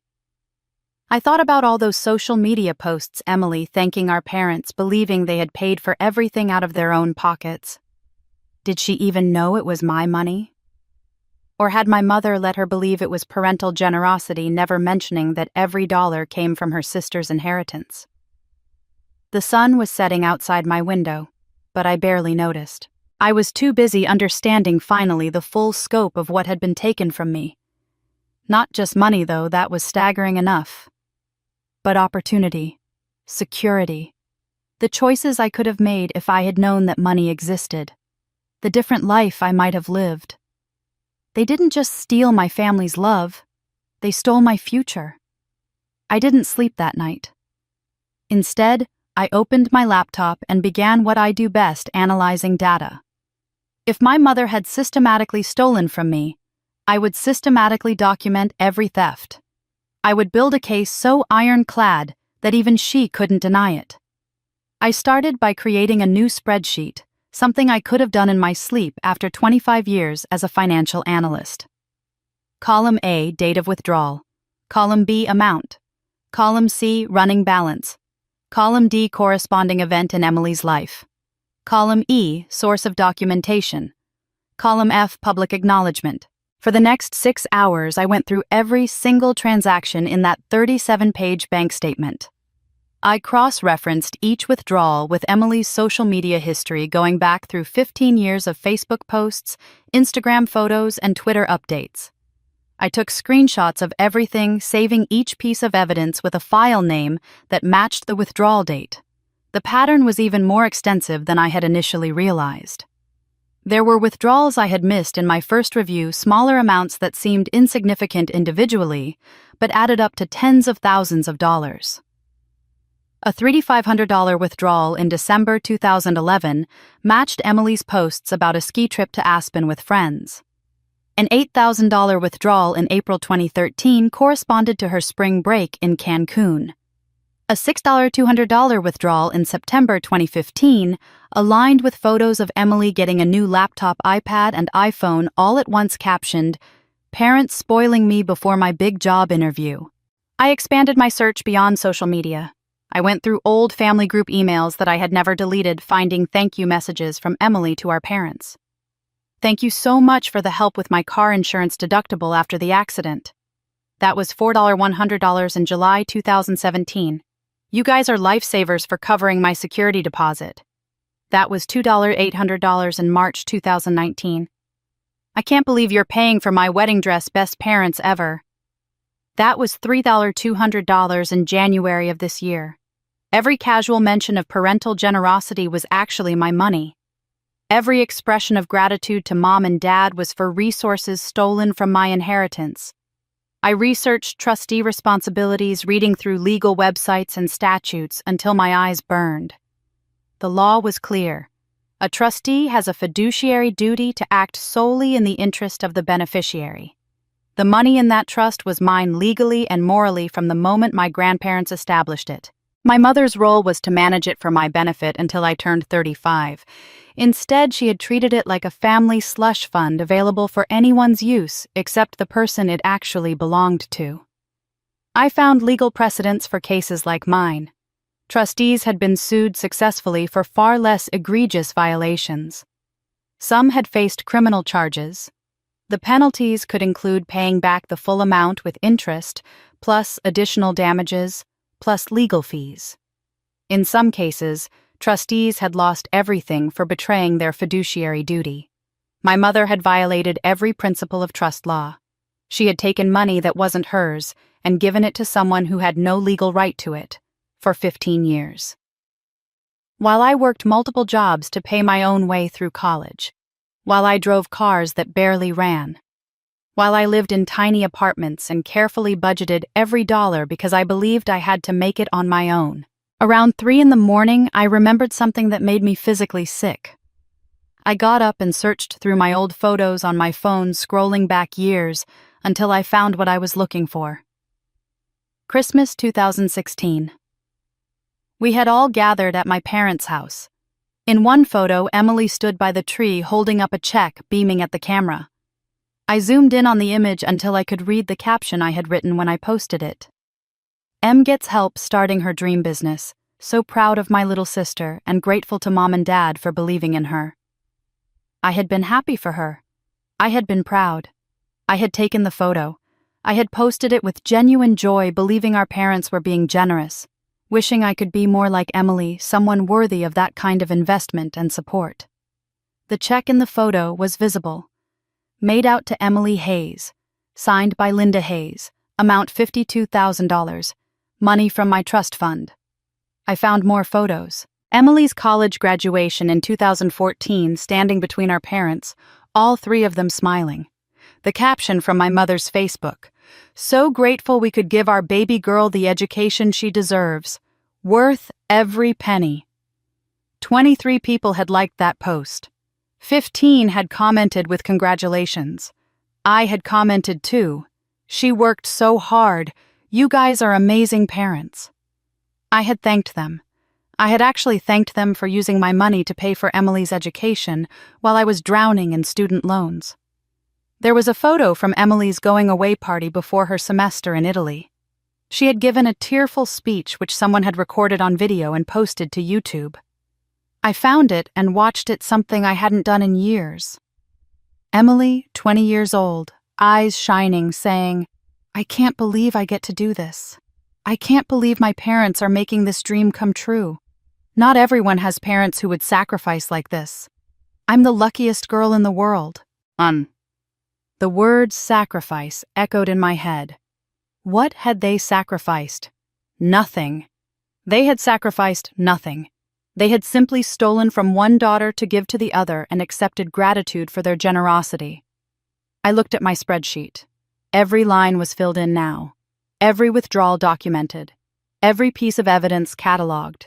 The total was actually higher than my initial calculation because I had found additional smaller withdrawals I had missed.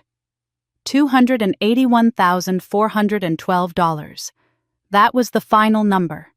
That was what had been taken from me and given to Emily.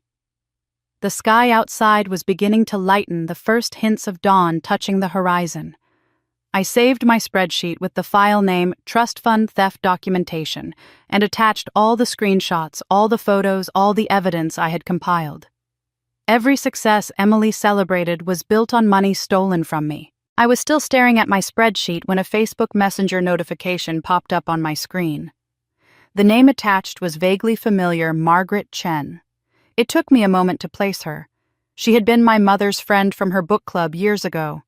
I remembered meeting her once or twice at holiday gatherings when I was in my 20s, a quiet woman with kind eyes who always seemed slightly uncomfortable at our family events.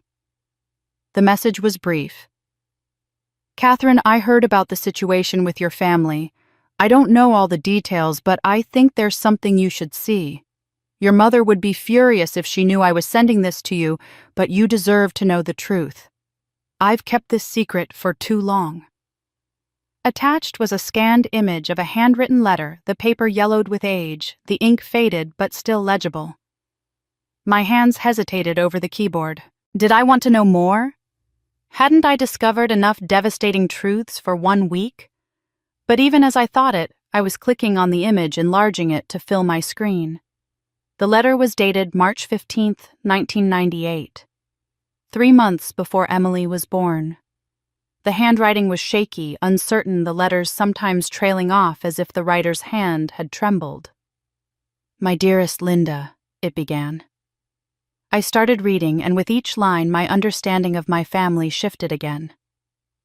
"I'm writing this because I need to know that if something happens to me, my baby will be taken care of. The doctors say everything should be fine, but I'm scared, Linda. I'm so scared. I have no family left. No one but you. You're the only person in this world I trust completely. If I don't make it through the delivery, please take care of my baby. Raise her as your own. Love her the way I would have loved her. I know this is an enormous thing to ask, but you're the best person I know. You're the kind of mother I always wanted to be. I'm putting this in writing because I need you to promise me. Promise me you'll protect her. Promise me you'll give her the life I can't. Promise me she'll never feel abandoned or unwanted. Promise me she'll know she was loved even if I'm not there to tell her. You've been more than a friend to me, Linda. You saved my life in so many ways.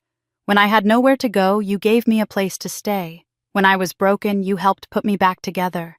I owe you everything. All I can give you in return is this baby, this precious life that I already love more than I thought possible. Take care of her. Tell her about me someday when she's old enough to understand. Tell her I wanted her desperately. Tell her I would have stayed if I could. I love you, my friend. Thank you for everything you've been to me.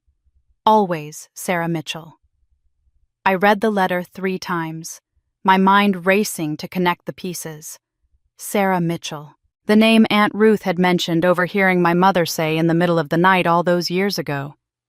Sarah would hate me for this. I typed a response to Margaret Chen. Where did you get this letter? Her reply came within minutes. Sarah gave it to me to hold, asked me to give it to your mother if anything went wrong during the birth. I was her friend too, though not as close as your mother was. When Sarah died, I gave the letter to Linda. She read it and started crying. She told me she'd handle everything that Sarah's baby would be cared for. I didn't know until years later that Linda had never told anyone that Emily wasn't her biological daughter.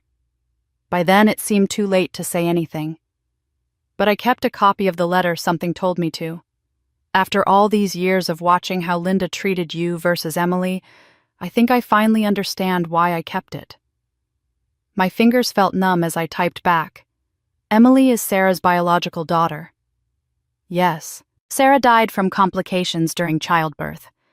Your mother adopted Emily shortly after. I don't think Emily knows. I don't think anyone in your family talks about it. Linda wanted everyone to believe Emily was hers from the start. I sat back, the letter still displayed on my screen. Emily wasn't my biological sister. She was the daughter of my mother's best friend, a woman named Sarah Mitchell who had died bringing her into the world. My mother had promised to raise her, to love her, to give her the life Sarah couldn't. And she had kept that promise. She had loved Emily completely, totally, without reservation. She had poured all her affection into this child who had cost her friend's life, this baby she had sworn to protect.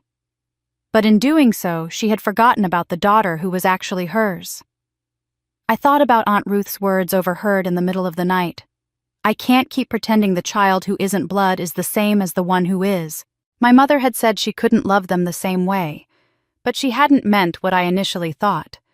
She hadn't meant she loved me more because I was her biological child. She had meant the opposite. She couldn't love me as much as she loved Emily, couldn't give me the same devotion because Emily represented a debt she could never repay. Emily was the living embodiment of a promise made to a dying friend. My mother had sacrificed me on the altar of her guilt. All the favoritism, all the comparisons, all the ways I had been made to feel lesser and unwanted suddenly had context. It wasn't that Emily was more lovable or more valuable. It was that my mother had made a promise to a dead woman, and she had kept that promise at any cost, even if the cost was her biological daughter's happiness. Even if the cost was stealing from my future to build Emily's. I looked at the letter again, at Sarah's shaky handwriting, at her desperate plea for her unborn baby to be loved and protected. She had asked my mother to promise the baby would never feel abandoned or unwanted. My mother had kept that promise perfectly. And in doing so, she had made me feel exactly those things instead. Emily is the baby from that letter. I spent the next several hours searching for more information. Margaret Chen had given me Sarah's full name, Sarah Mitchell.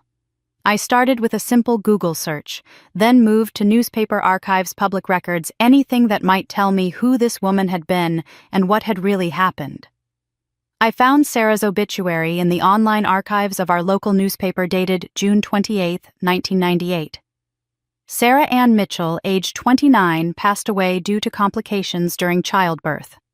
She is survived by her daughter Emily Rose Mitchell and her dear friend Linda Hayes, who will raise Emily as her own. Sarah was a kind soul who touched everyone she met. In lieu of flowers, donations may be made to the Women's Crisis Center, where Sarah volunteered. The Women's Crisis Center. I searched for more information about Sarah's connection to it and found several old newspaper articles from the mid-1990s. One from 1996 featured a story about the center's volunteers. There was a photo of Sarah young and smiling standing next to my mother.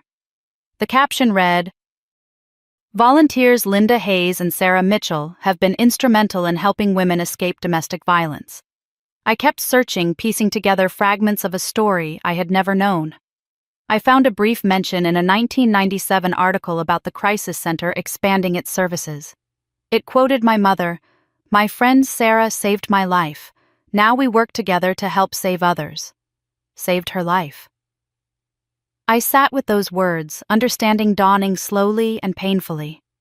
I called Margaret Chen. When she answered, I didn't bother with pleasantries. "Margaret, what happened between my mother and Sarah? Why did my mother say Sarah saved her life?" There was a long silence. Then Margaret sighed. "You really don't know any of this, do you? Your mother never told you." "Told me what?"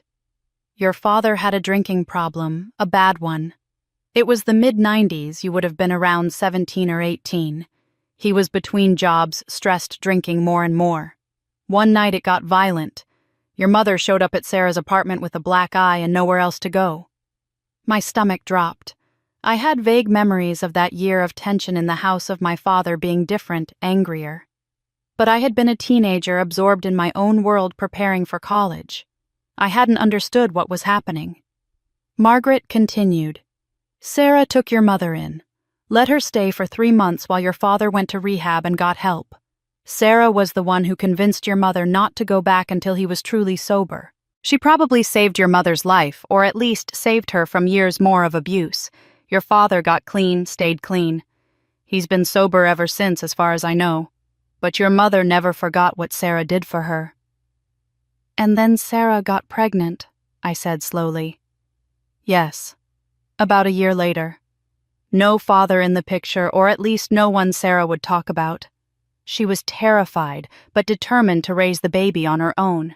Your mother was there for every doctor's appointment, every moment of panic, every preparation. They were like sisters by then. And then Sarah died giving birth. Hemorrhage during delivery. They tried everything, but they couldn't stop the bleeding. Your mother was in the waiting room when the doctors came out to tell her Sarah hadn't made it, but the baby was healthy. Linda held that newborn, and I think something broke inside her. She had the letter Sarah had written, the one asking her to take the baby if anything happened. She took it as a sacred obligation. I closed my eyes, seeing it all now. My mother holding a newborn, the child of the woman who had saved her from an abusive situation, feeling the crushing weight of survivor's guilt and unpayable debt. Of course she had poured everything into Emily. Of course she had loved that baby with a fierce protective intensity. Emily was all that remained of the friend who had rescued her. But I had been there too. I had been 17 when Emily was born, old enough to need my mother, young enough to still crave her attention. And suddenly my mother's focus had shifted entirely to this new baby, this child who wasn't biologically hers, but who she treated as more precious than anything in the world. I had watched my mother transform from someone who was present in my life to someone who only had eyes for Emily. I had told myself it was normal that babies needed more attention, that I should be mature enough not to be jealous. I had swallowed my hurt and tried to be a good older sister to this child who had stolen my mother's heart. And I had never known why. I had never known about Sarah, about the debt my mother felt she owed, about the promise she had made to a dying woman. I had just felt the cold absence of my mother's love and assumed it was my fault, that I was somehow insufficient, too serious, too intense, not charming enough to deserve affection. My mother had been so consumed by guilt and obligation that she had forgotten about the daughter who was actually hers. Every smile she gave Emily, every word of encouragement, every moment of pride was tinged with the ghost of Sarah Mitchell. Emily wasn't just a child to my mother. She was a debt being repaid, a promise being kept, a friend being honored through the act of loving her daughter. And I, the biological daughter who required no promise, no obligation, no debt, had simply been neglected. Not out of malice perhaps, but out of a misguided sense of priority. My mother had believed somewhere deep in her psyche that Emily needed her more because Emily had no one else. I had a mother by blood, so I should be fine. Emily only had a mother by promise, so she deserved everything. The cruelty of it took my breath away, not because my mother had kept a promise to a dead friend. That part I could even admire in a different context. But because she had never stopped to consider the cost of that promise. She had never asked herself what it meant for her biological daughter to watch all the love and resources flow to someone else. She had never examined whether honoring Sarah's memory required destroying me. I spent my whole life being punished, just for being the biological child. I stayed in the Maldives for 3 more weeks after discovering the truth about Emily. I needed the distance, the space to process everything I had learned. The trust fund theft, Sarah's letter. The reason behind a lifetime of favoritism. I journaled every day, filling page after page with anger and grief, and a strange, complicated sorrow for my mother who had traded one daughter's happiness for a promise to a ghost. The calls from home had stopped almost entirely. My phone would ring once or twice a day instead of constantly. The desperation had faded into what I could only assume was resignation or regrouping. I didn't answer any of them. I wasn't ready. Then, on a Wednesday morning as I was finishing breakfast on my deck, my phone rang with my father's number. Something made me answer. Maybe it was the early hour, 7 in the morning, his time, an unusual time for him to call. Maybe it was intuition. Maybe I was just finally ready to start the conversation I had been avoiding. "Kathy." His voice was different.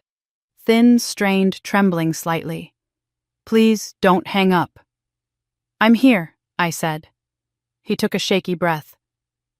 "Your mother isn't well. She's been having chest pains.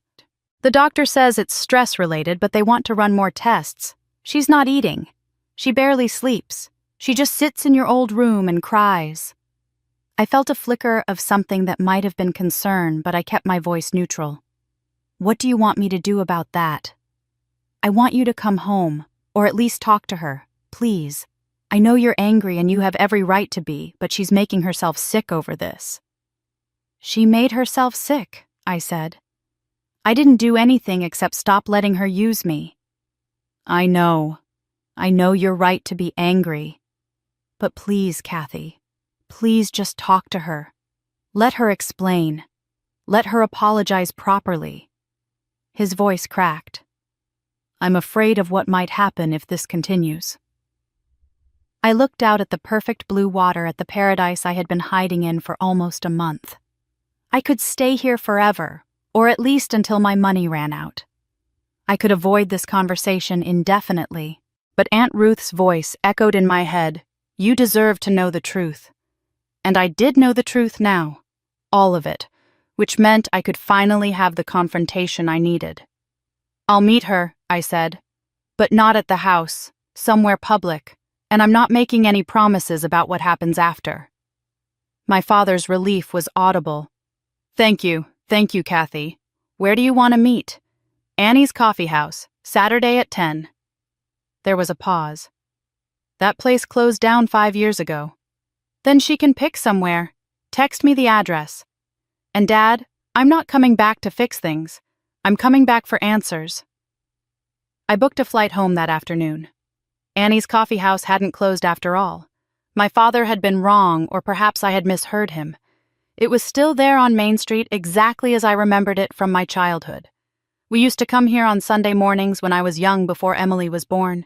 My parents would get coffee while I had hot chocolate with extra whipped cream. Those were the good years, the years before everything changed, and I wondered if my mother remembered them too. I arrived first deliberately. I wanted to choose my seat to have the psychological advantage of watching her come in rather than walking in to find her waiting. I ordered black coffee and sat at a table by the window, my back to the wall. She arrived exactly on time. I saw her through the window before she saw me walking slowly up the sidewalk with my father beside her, his hand on her elbow as if steadying her. She looked smaller than I remembered older. Her face was drawn, her hair grayer. She wore a cardigan despite the July heat clutching it around herself like armor. When she came through the door and our eyes met, something flickered across her face. Fear, maybe. Or shame. She walked to my table with hesitant steps. My father pulled out her chair. She sat down slowly, heavily, like every movement required effort. "Thank you for coming," my father said, his voice overly bright, trying to inject normalcy into a situation that was anything but normal. "Can I get you anything, Linda?" "No," my mother said quietly. "I'm fine." He looked between us, clearly wanting to stay to mediate, to somehow make this better. But I stared at him until he nodded and retreated to a table on the other side of the coffee shop, close enough to intervene if needed, but far enough to give us privacy. My mother sat across from me, her hands clasped tightly on the table. She wouldn't meet my eyes. She looked at her hands at the table at the window, anywhere but at me. "I'm sorry," she said. I waited for more. Nothing came, just those two words hanging in the air between us like they could possibly be enough. "That's it," I said. "I'm sorry. I'm so sorry, Catherine." Her voice was barely above a whisper. "I never meant to hurt you." "What did you mean to do then?" She flinched but still didn't look at me. "I don't know, I'm sorry." I leaned forward, forcing her to acknowledge my presence. "Mom, look at me." Slowly, reluctantly, she raised her eyes to meet mine. They were red-rimmed, exhausted, full of a pain I might have once rushed to soothe. But I was done soothing her pain at the expense of acknowledging my own. "I know about Sarah," I said. The color drained from her face. Her hands started shaking. "I know about the letter. I know Emily is her daughter. I know about the promise you made." I kept my voice level, clinical, almost as if I were presenting data rather than destroying a secret she had kept for 26 years. "And I know about the trust fund. Every withdrawal, every dollar you took from my inheritance to give to her." My mother's mouth opened and closed. No words came out. I looked into her eyes and asked, "Why did you choose to love a child you didn't give birth to?" My mother stared at me, her face pale, her lips trembling. For a long moment she didn't speak. Then slowly words began to emerge, halting and broken. "I owed Sarah my life." Her voice was hoarse, like she hadn't used it properly in weeks. "You don't understand what that means. You can't understand unless you've been where I was." "Then explain it to me." She looked down at her hands again, twisting them together. "Your father was different back then. The drinking made him someone else, someone violent. I was trapped, terrified, didn't know where to turn.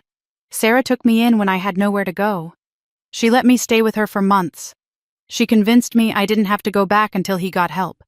She probably saved my life, Catherine. At minimum, she saved me from years more of abuse." I hadn't known any of this. The realization that there was an entire chapter of my parents' history that I had missed sent a strange feeling through me. But I kept my face neutral, waiting for her to continue. "When Sarah died having Emily, I was the one holding that baby. I had her letter, her dying wish that I would raise Emily as my own. How could I refuse? How could I do anything less than give that child everything I had?" My mother's voice cracked. "Sarah gave me my life back. The least I could do was honor her memory by loving her daughter." "But you had another daughter," I said quietly. "One who was actually yours." "I know." The words came out as almost a sob. "I know that, Catherine. But I didn't know how to love both of you equally. I tried. God knows I tried at first. But every time I looked at Emily, I saw Sarah. I saw my best friend who died because she was brave enough to have a baby on her own. I saw the woman who saved me when no one else would.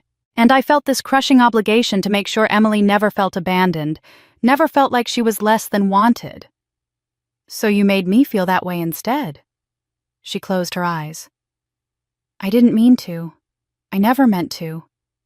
But yes, that's what I did." The admission hung in the air between us. At least she wasn't denying it anymore. At least she was finally telling the truth, even if that truth was devastating. "And the trust fund?" I asked. "The $280,000 that was legally mine that you stole to give to Emily." My mother's face crumpled.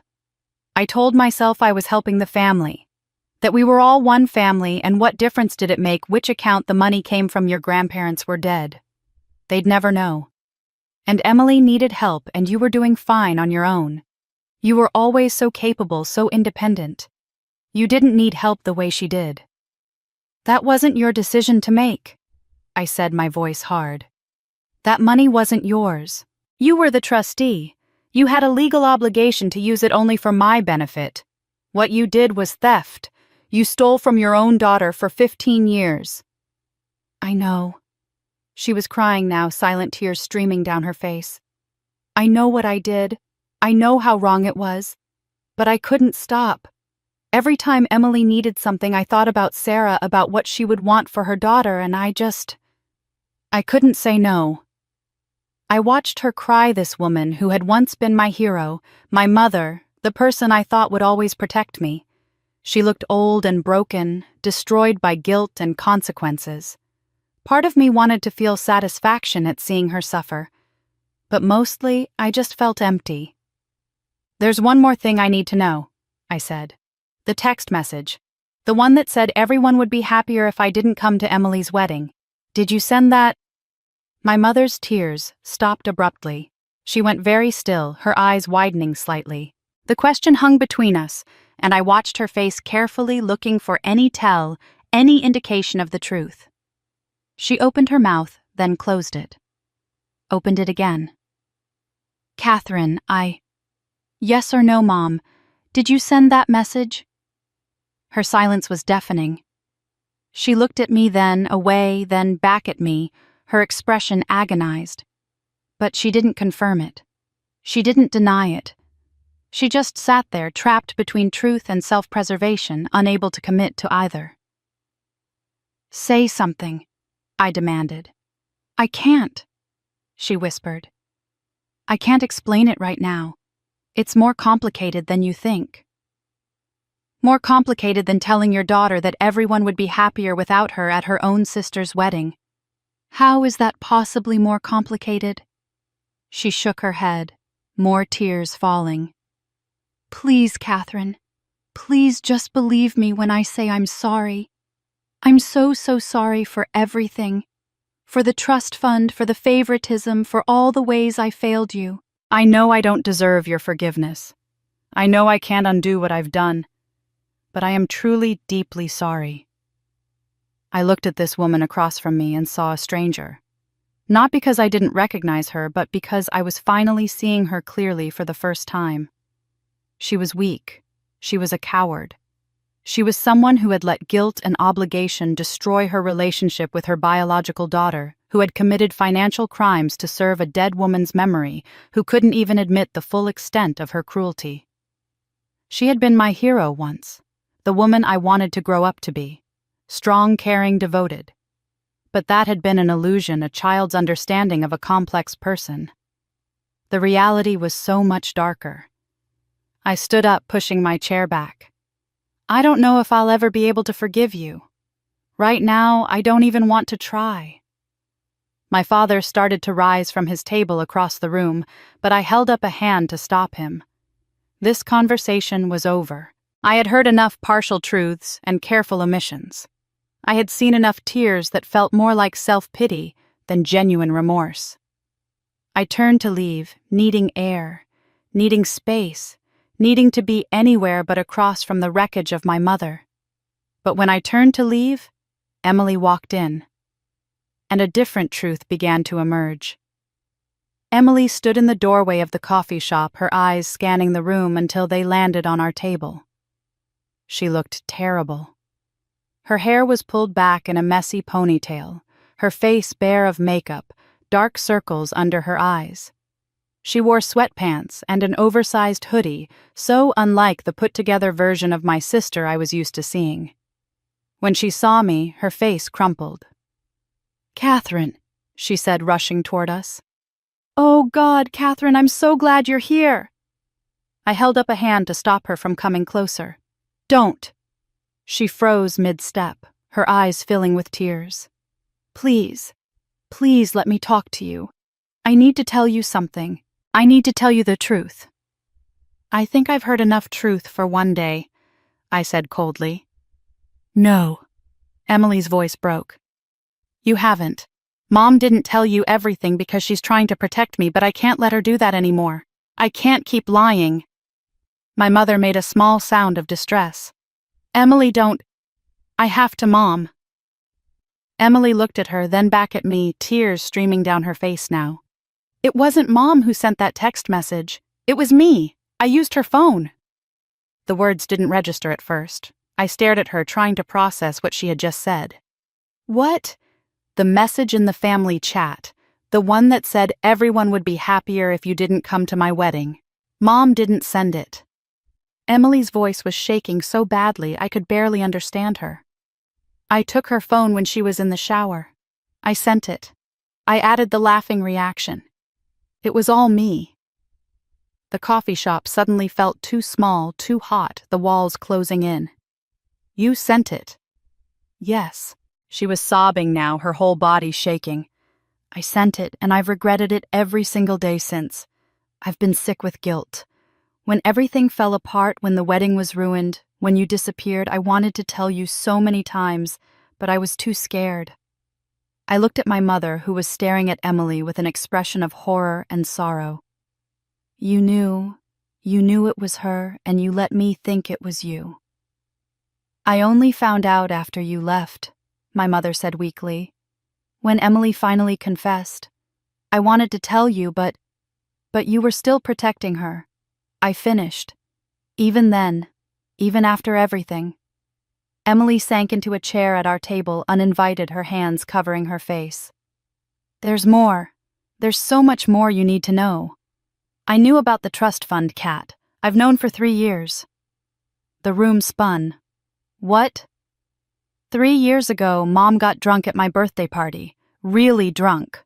After everyone left, I was helping her to bed, and she started crying and talking about how guilty she felt. She told me everything. About Sarah. About the trust fund being yours. About how she'd been using your money to help me. Emily's words came faster now, tumbling out in a rush.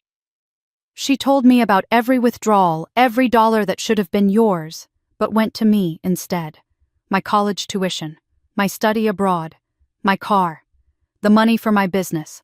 All of it was yours." I felt like I had been hit in the chest. "And you said nothing."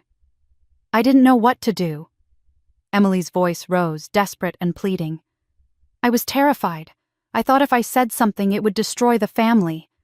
I thought maybe if I just stayed quiet, it would be okay. And She stopped, choking on the words. "You what?" "I liked the life I had," she whispered. "I liked having things paid for. I liked not struggling the way you did. I told myself that Mom wouldn't have used the money if I didn't really need it, that somehow it was okay because we were family. But it wasn't okay. I knew it wasn't okay, and I stayed silent anyway because I was selfish and scared." I stood up, needing to move, needing to do something with the rage building inside me. 3 years. You knew for 3 years, and you watched me keep helping you, keep supporting you, keep funding things with my own money while you were living off my inheritance. "I know." Emily was rocking back and forth in her chair now, her arms wrapped around herself. "I know how horrible that is. I know there's no excuse." "And the text message," I demanded. Why would you do that?" Emily looked up at me, her face streaked with tears and snot, looking younger than her 26 years. "Jason's family is so wealthy, Kat, so proper. They're the kind of people who care about appearances and reputation and family background. When Jason proposed, I panicked. I was terrified you would somehow find out about the trust fund before the wedding and confront Mom in front of everyone. I was scared you would expose everything, and Jason's family would find out that I was raised on stolen money, that my whole life was built on fraud." "So you tried to get rid of me?" "I thought if you weren't there would be no risk of you finding out and causing a scene. I thought I could just get through the wedding, get married, and then maybe deal with everything later. She laughed bitterly. I thought I was being smart, strategic, but I was just being a coward and cruel. So unbelievably cruel. I looked between Emily and my mother, both of them crying, both of them looking at me with desperate, pleading expressions. My father sat frozen at his table across the room, his face gray with shock. He clearly hadn't known this part either. Did anyone else know? I asked. When Emily sent that message, did anyone else know it was her? Just me, my mother said quietly. She confessed to me 2 days after you left. I wanted to tell you immediately, but Emily begged me to wait to let her tell you herself. And then you wouldn't answer our calls and everything spiraled so out of control. So while I was getting 98 missed calls, I said slowly, while you were all begging me to come back, you were still lying to me. You were still hiding who really sent that message. Neither of them denied it. Emily dropped her head into her hands. My mother just stared at the table. I thought about all of it. The years of favoritism, the stolen money, the calculated cruelty of that text message, and then the lies upon lies, the protecting and the hiding, the family, choosing to circle the wagons around Emily's guilt rather than telling me the truth. I didn't know who to be more angry at, my foolish sister, or the people who chose silence. I didn't say another word. I turned and walked toward the door, my legs moving on autopilot while my mind tried to process the enormity of what I had just learned. Behind me, I heard Emily calling my name, heard my mother's chair scraping as she started to stand, heard my father's voice saying something I couldn't make out. I pushed through the door and into the bright summer morning. The air felt too thick, too warm. I couldn't breathe properly. I walked to my rental car, got in, and drove. I didn't know where I was going until I found myself at the airport. By evening, I was back in the Maldives. The resort staff greeted me like a returning guest, which I suppose I was. My same bungalow was available. I walked out onto the familiar deck, looked at the familiar ocean, and felt absolutely nothing. The peace I had found here before was gone, replaced by a hollowness that seemed to echo inside my chest. I spent the first 2 days doing nothing. I sat on my deck and stared at the water. I went through the motions of eating when I remembered to. I slept in fragments, waking every few hours from dreams I couldn't remember, but that left me feeling exhausted. On the 3rd day, I started thinking. Really thinking, not just feeling. I replayed memories, examining them like evidence, looking for patterns I had missed. I remembered being 12 years old, running home from school with a certificate for making honor roll. I had burst into the kitchen where my mother was feeding 4-year-old Emily lunch. I had waved the certificate, excited to share my achievement. My mother had glanced at it, said, "That's nice, honey," and turned back to Emily without another word. I had stood there holding that certificate, feeling the excitement drain out of me, learning the lesson that my accomplishments weren't worth interrupting Emily's lunch. I remembered being 23, coming home for Christmas with news that I had been promoted at work. I had waited for the right moment to share it during dinner when everyone was together. I had started to explain the promotion, the raise, what it meant for my career. Halfway through my second sentence, Emily had interrupted with a story about a funny customer at her retail job, and everyone's attention had shifted to her. I had stopped talking mid-sentence. No one noticed. No one asked me to continue. The promotion was never mentioned again. I remembered being 31, showing my mother photos from a hiking trip I had taken alone through the Canadian Rockies. I had spent months planning that trip, had challenged myself physically and mentally, had felt proud of what I had accomplished. My mother had scrolled through 3 photos before her phone rang. It was Emily calling about something trivial. My mother had answered immediately, walking away while I sat there still holding my phone. My photos unfinished, my story untold. The pattern was always the same. I would reach out, try to connect, attempt to share my life, and I would be met with silence. Not hostile silence, not angry silence, just nothing. A blank space where acknowledgement should have been, a void where interest should have existed. My mother would look through me rather than at me, her attention always somewhere else, always on Emily, always on the daughter who needed her more because she wasn't really hers. And I had learned to be quiet. I had learned not to share. I had learned that my voice didn't matter, that my experiences weren't interesting, that my presence was background noise in a family that had its real star. The cruelty wasn't in the dramatic moments. It was in the thousand small silences, the countless times I was ignored or dismissed or talked over. It was in the accumulated weight of being treated like I didn't matter, of being present, but unseen, of existing in a family where I was functionally invisible. Emily's text message hadn't created the wound. It had just named what had always been true: they were happier without me. They had been acting like they were happier without me for 26 years. She had simply said out loud what they had communicated through silence all along. On day 5, a letter arrived from Emily. The resort staff brought it to my bungalow, along with several days' worth of mail that had been forwarded from my Boston address. Emily's handwriting on the envelope was shaky, uncertain. I opened it standing on my deck, the ocean breeze ruffling the pages as I read. "Dear Catherine," it began, "I don't expect you to read this. I don't expect you to forgive me. I don't even expect you to believe me. But I need to write it anyway because I need you to know the truth, all of it, even if you never speak to me again. I was wrong. Not just about sending that text message, though, that was cruel beyond measure. I was wrong about staying silent for 3 years. I was wrong about benefiting from money that was yours. I was wrong about choosing my comfort over your well-being. I was wrong about everything. You asked why I did it, and I gave you the truth. I was scared Jason's family would find out. But that's only part of it. The deeper truth is that I was scared that if you found out about the trust fund, you would finally see how little I deserved the life I had. You would see that I wasn't successful or accomplished or worthy. I was just someone who had been given everything at your expense.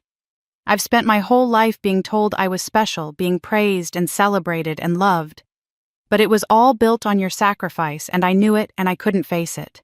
So I tried to make you disappear from my wedding, because if you weren't there, I could pretend a little longer that I had earned what I had. Mom is in the hospital. The chest pains got worse and they're running tests. The doctors think it's her heart. Dad is with her constantly. They don't know yet how serious it is, but it doesn't look good. I'm not telling you this to manipulate you into coming back. I'm telling you because you deserve to know, and because I'm done with secrets and silence. If you never want to see me again, I understand. If you want to sue for the trust fund money, I understand. If you hate me for the rest of your life, I understand that too. I deserve all of it. I'm sorry, Kat. I'm so deeply, truly sorry. Emily. I read the letter 3 times, then set it down on the deck table. The sun was beginning to set, painting the sky in shades of pink and gold. My mother was in the hospital. My mother, who had stolen from me, who had loved another child more than her own, who had let me believe a lie for 3 months, was sick, possibly dying. I could stay here. I could remain in paradise, protected by distance and silence, letting them deal with their crisis without me. It's what they had chosen for me after all. Absence. Invisibility. Not being there. But silence had been their weapon, and maybe it had been my shield too. I had spent so much time being silent, accepting silence, living in silence. And where had it gotten me, alone on a deck in paradise, surrounded by beauty, but feeling nothing, cut off from everyone who should have mattered? Maybe this time silence isn't an option anymore. I booked a flight that same evening. There was a 23-hour journey ahead of me, 2 connections, and a long stretch over the Pacific, but I didn't care about the logistics. I needed to go home. Not because I had forgiven anyone, not because the anger had subsided, but because some conversations can't be avoided forever, and if my mother was dying, I needed to have this one while I still could. The flight gave me time to think, to prepare, to steel myself for what was coming. I tried to sleep, but couldn't. I watched movies without seeing them. I stared out the window at clouds and ocean, and eventually the American coastline appearing below. When I landed in Boston, I didn't go to my apartment. I rented a car and drove straight to my parents' house, the house I had grown up in, the house I hadn't entered in over 4 months. It was late afternoon when I pulled into the driveway. The lawn needed mowing. Weeds had sprouted in the flower beds my mother usually kept immaculate. The mailbox was overflowing envelopes jutting out at angles. I sat in the car for a full 5 minutes staring at the house, gathering courage. Then I got out and walked to the front door. I still had my key. I unlocked the door and stepped inside. The silence hit me immediately. It wasn't the normal quiet of an empty house. It was something heavier, thicker, like the house itself was holding its breath. The air smelled stale, like windows that hadn't been opened in months, like a space where life had slowed to a crawl. I walked through the entryway into the living room.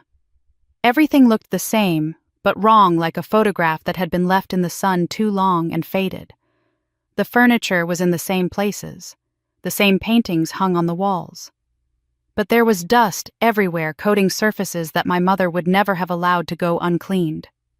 On the mantel above the fireplace were the wedding photos that never were. Emily in her engagement photos, Jason beside her, both of them smiling. The photos from what should have been their day. But they were covered in a fine layer of dust, like artifacts in a museum no one visited anymore. No one had taken them down, but no one had touched them either. They just sat there, monuments to what had fallen apart. I walked through the dining room where we used to have family dinners. The table was cluttered with male medical bills, prescription bottles. I picked up one of the bottles and read the label. Medication for my mother, for anxiety, for heart palpitations, for high blood pressure. The dates on the labels showed they had been refilled multiple times over the past months. The kitchen was worse, dishes in the sink that looked days old, takeout containers on the counter, coffee cups with residue dried at the bottom. My father was clearly struggling to maintain the house alone while dealing with my mother's health crisis. Or maybe he just didn't care anymore. Maybe the facade of perfect family life had crumbled so completely that there was no point in maintaining appearances. I climbed the stairs slowly, each step creaking under my weight. The sound echoed in the quiet house, announcing my presence, though I didn't know if anyone was home to hear it. When I reached the landing, I heard it. A faint sound from my parents' bedroom. Someone coughing, then a murmured voice. I walked down the hallway past my old bedroom with its door closed, past Emily's room that still looked like a shrine to her teenage years, and stopped at my parents' door. It was slightly ajar. I pushed it open gently. My mother was in bed, propped up on pillows, wearing a nightgown I didn't recognize. She looked smaller than when I had seen her at the coffee shop weeks ago, more fragile, her skin almost translucent in the afternoon light filtering through the curtains. An oxygen tank sat beside the bed tubes running to a nasal cannula she wore. Various monitors beeped softly. My father sat in a chair beside her, but he had fallen asleep, his head tilted back, his mouth slightly open. Exhaustion written across his face. My mother's eyes were open. When I appeared in the doorway, those eyes widened and something flickered across her face. Surprise, then fear, then something that looked almost like hope. "Catherine," she whispered, her voice barely audible. The sound of her voice woke my father. He jerked awake, saw me standing there, and his face went through a series of emotions too quick to name. "Kathy," he said, standing up quickly. "You came. We didn't know if you would." I stepped into the room, my eyes never leaving my mother's face. She looked at me with such naked hope, such desperate longing for reconciliation, that I almost couldn't bear it. Almost. But I had come here for truth, not comfort.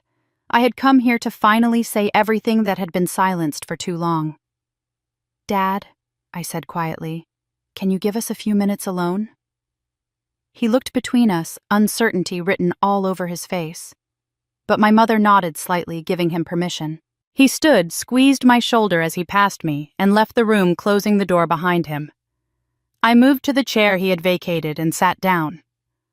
My mother and I looked at each other across the short distance. Her hand trembled on top of the blanket. Her breathing was labored even with the oxygen. The beeping of the monitors seemed very loud in the silence between us. I knew this conversation between mother and daughter would be the last. My mother reached out her hand toward me, trembling in the space between us. I looked at it for a long moment, That thin-veined hand that had once held mine when I crossed streets as a child, that had brushed my hair, that had signed away my inheritance. Then I took it. Her skin was cool and papery under my fingers. Catherine. She said my name like a prayer. You came back. I'm here, I said. But I'm not here to make this easy for you. I need the truth. All of it. No more protecting Emily. No more protecting yourself. Just truth. She nodded, tears already forming in her eyes. I know. I know you deserve that. She took a shaky breath, the oxygen hissing softly through her cannula. You are the best thing I ever had. Do you know that? You are the best thing I ever created, the best part of me. But I let guilt consume me, and in consuming me, it destroyed you. Tell me about Sarah, I said. Tell me what really happened. My mother closed her eyes, and when she opened them again, they were focused somewhere in the past, seeing things I couldn't see. Sarah died because of me. Not directly, but close enough that I've carried the weight of it every day since. What do you mean?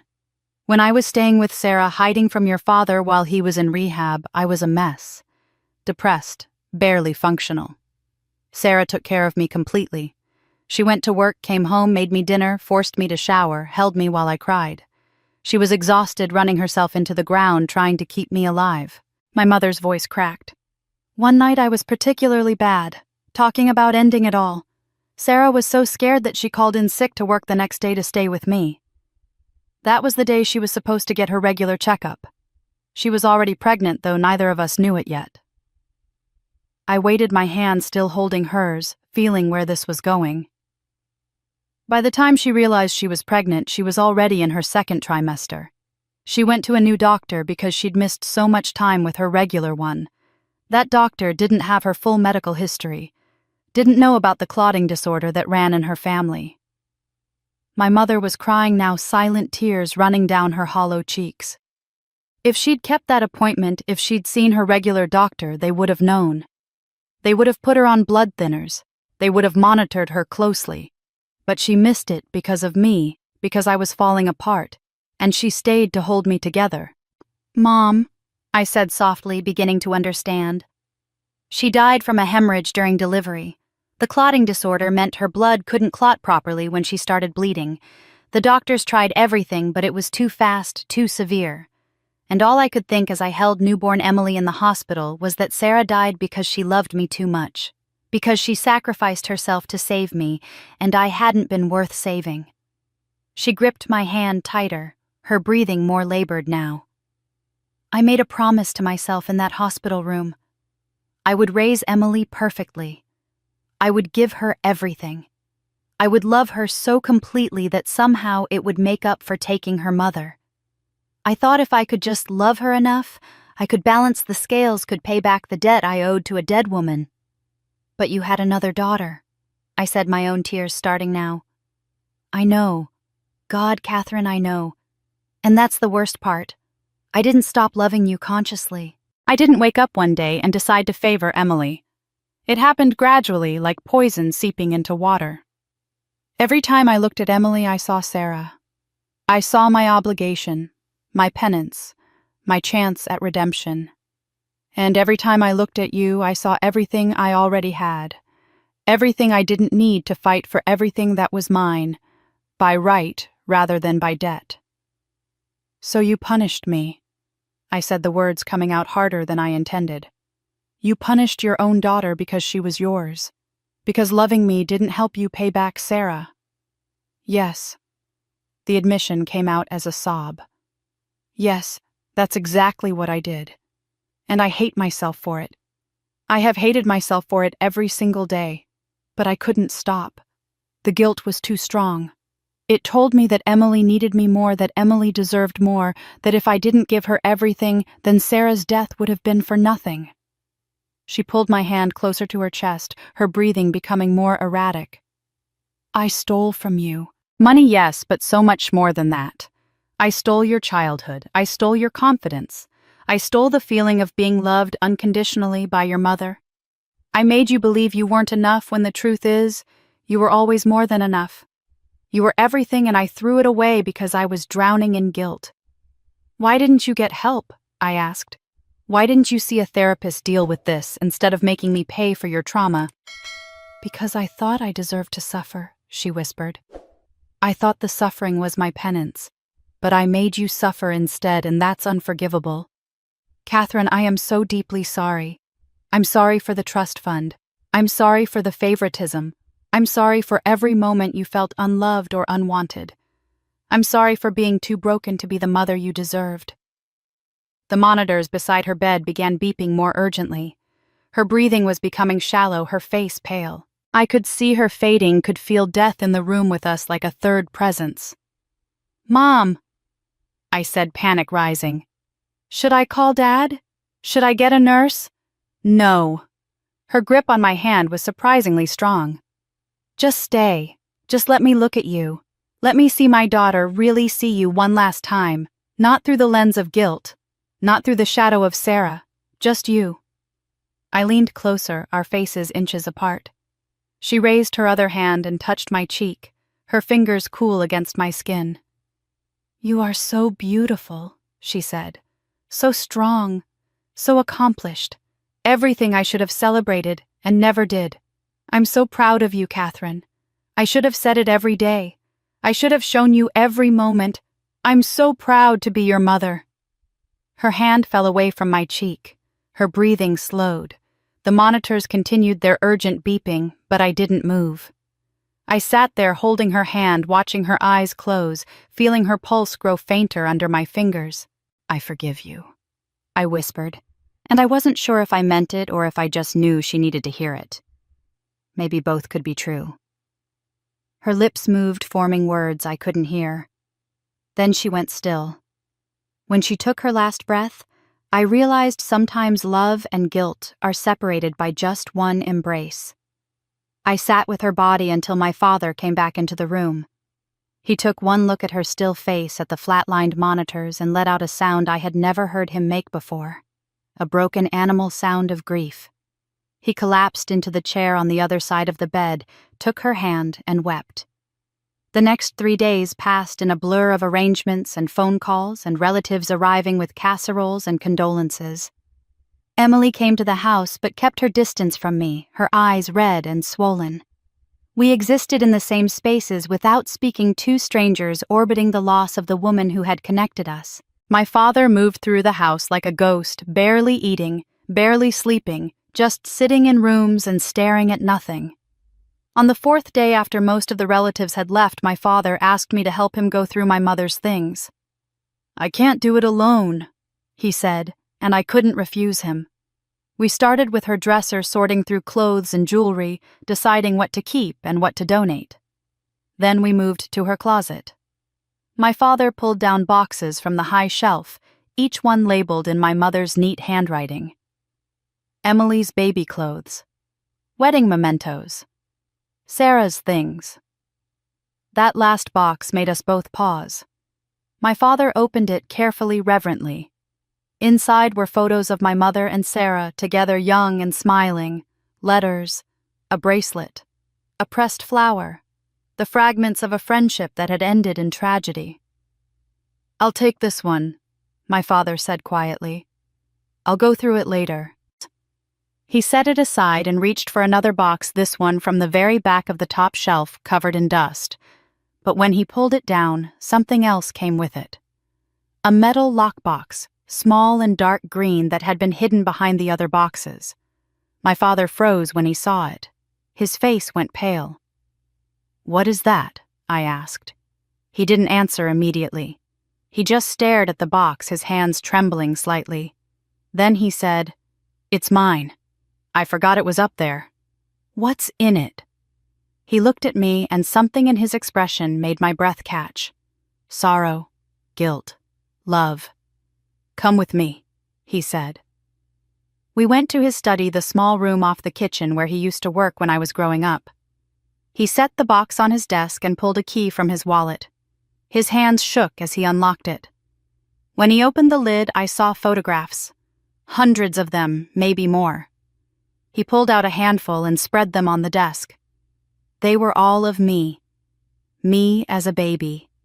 Me as a toddler. Me on my first day of kindergarten. Me at every birthday, every school event, every milestone. Photos I had never seen before.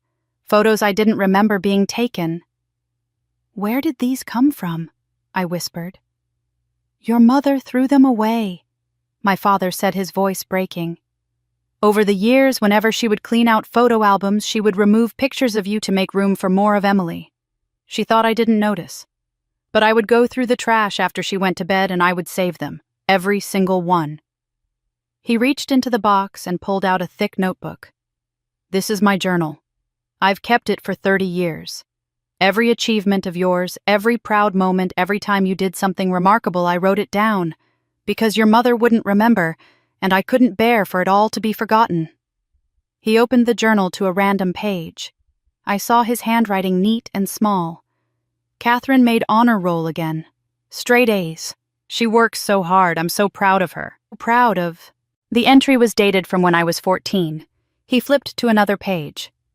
"Catherine got promoted today. She called to tell us, but Linda was busy with Emily and barely listened. I called her back later after Linda went to bed to tell her how proud I was. She sounded surprised to hear from me. Tears were streaming down my face now. My father kept pulling things from the box. Certificates from school that my mother had discarded. Awards from work that had been thrown away. Every tangible proof of my accomplishments that my mother had tried to erase my father had saved. "Why didn't you tell me?" I asked. "Why didn't you show me this? Why did you let me think no one cared?" "Because I'm a coward," he said simply. "Your mother was fragile after everything with Sarah. I was afraid if I pushed back too hard, if I made her face what she was doing, she would break completely. So I told myself I was protecting her by staying quiet.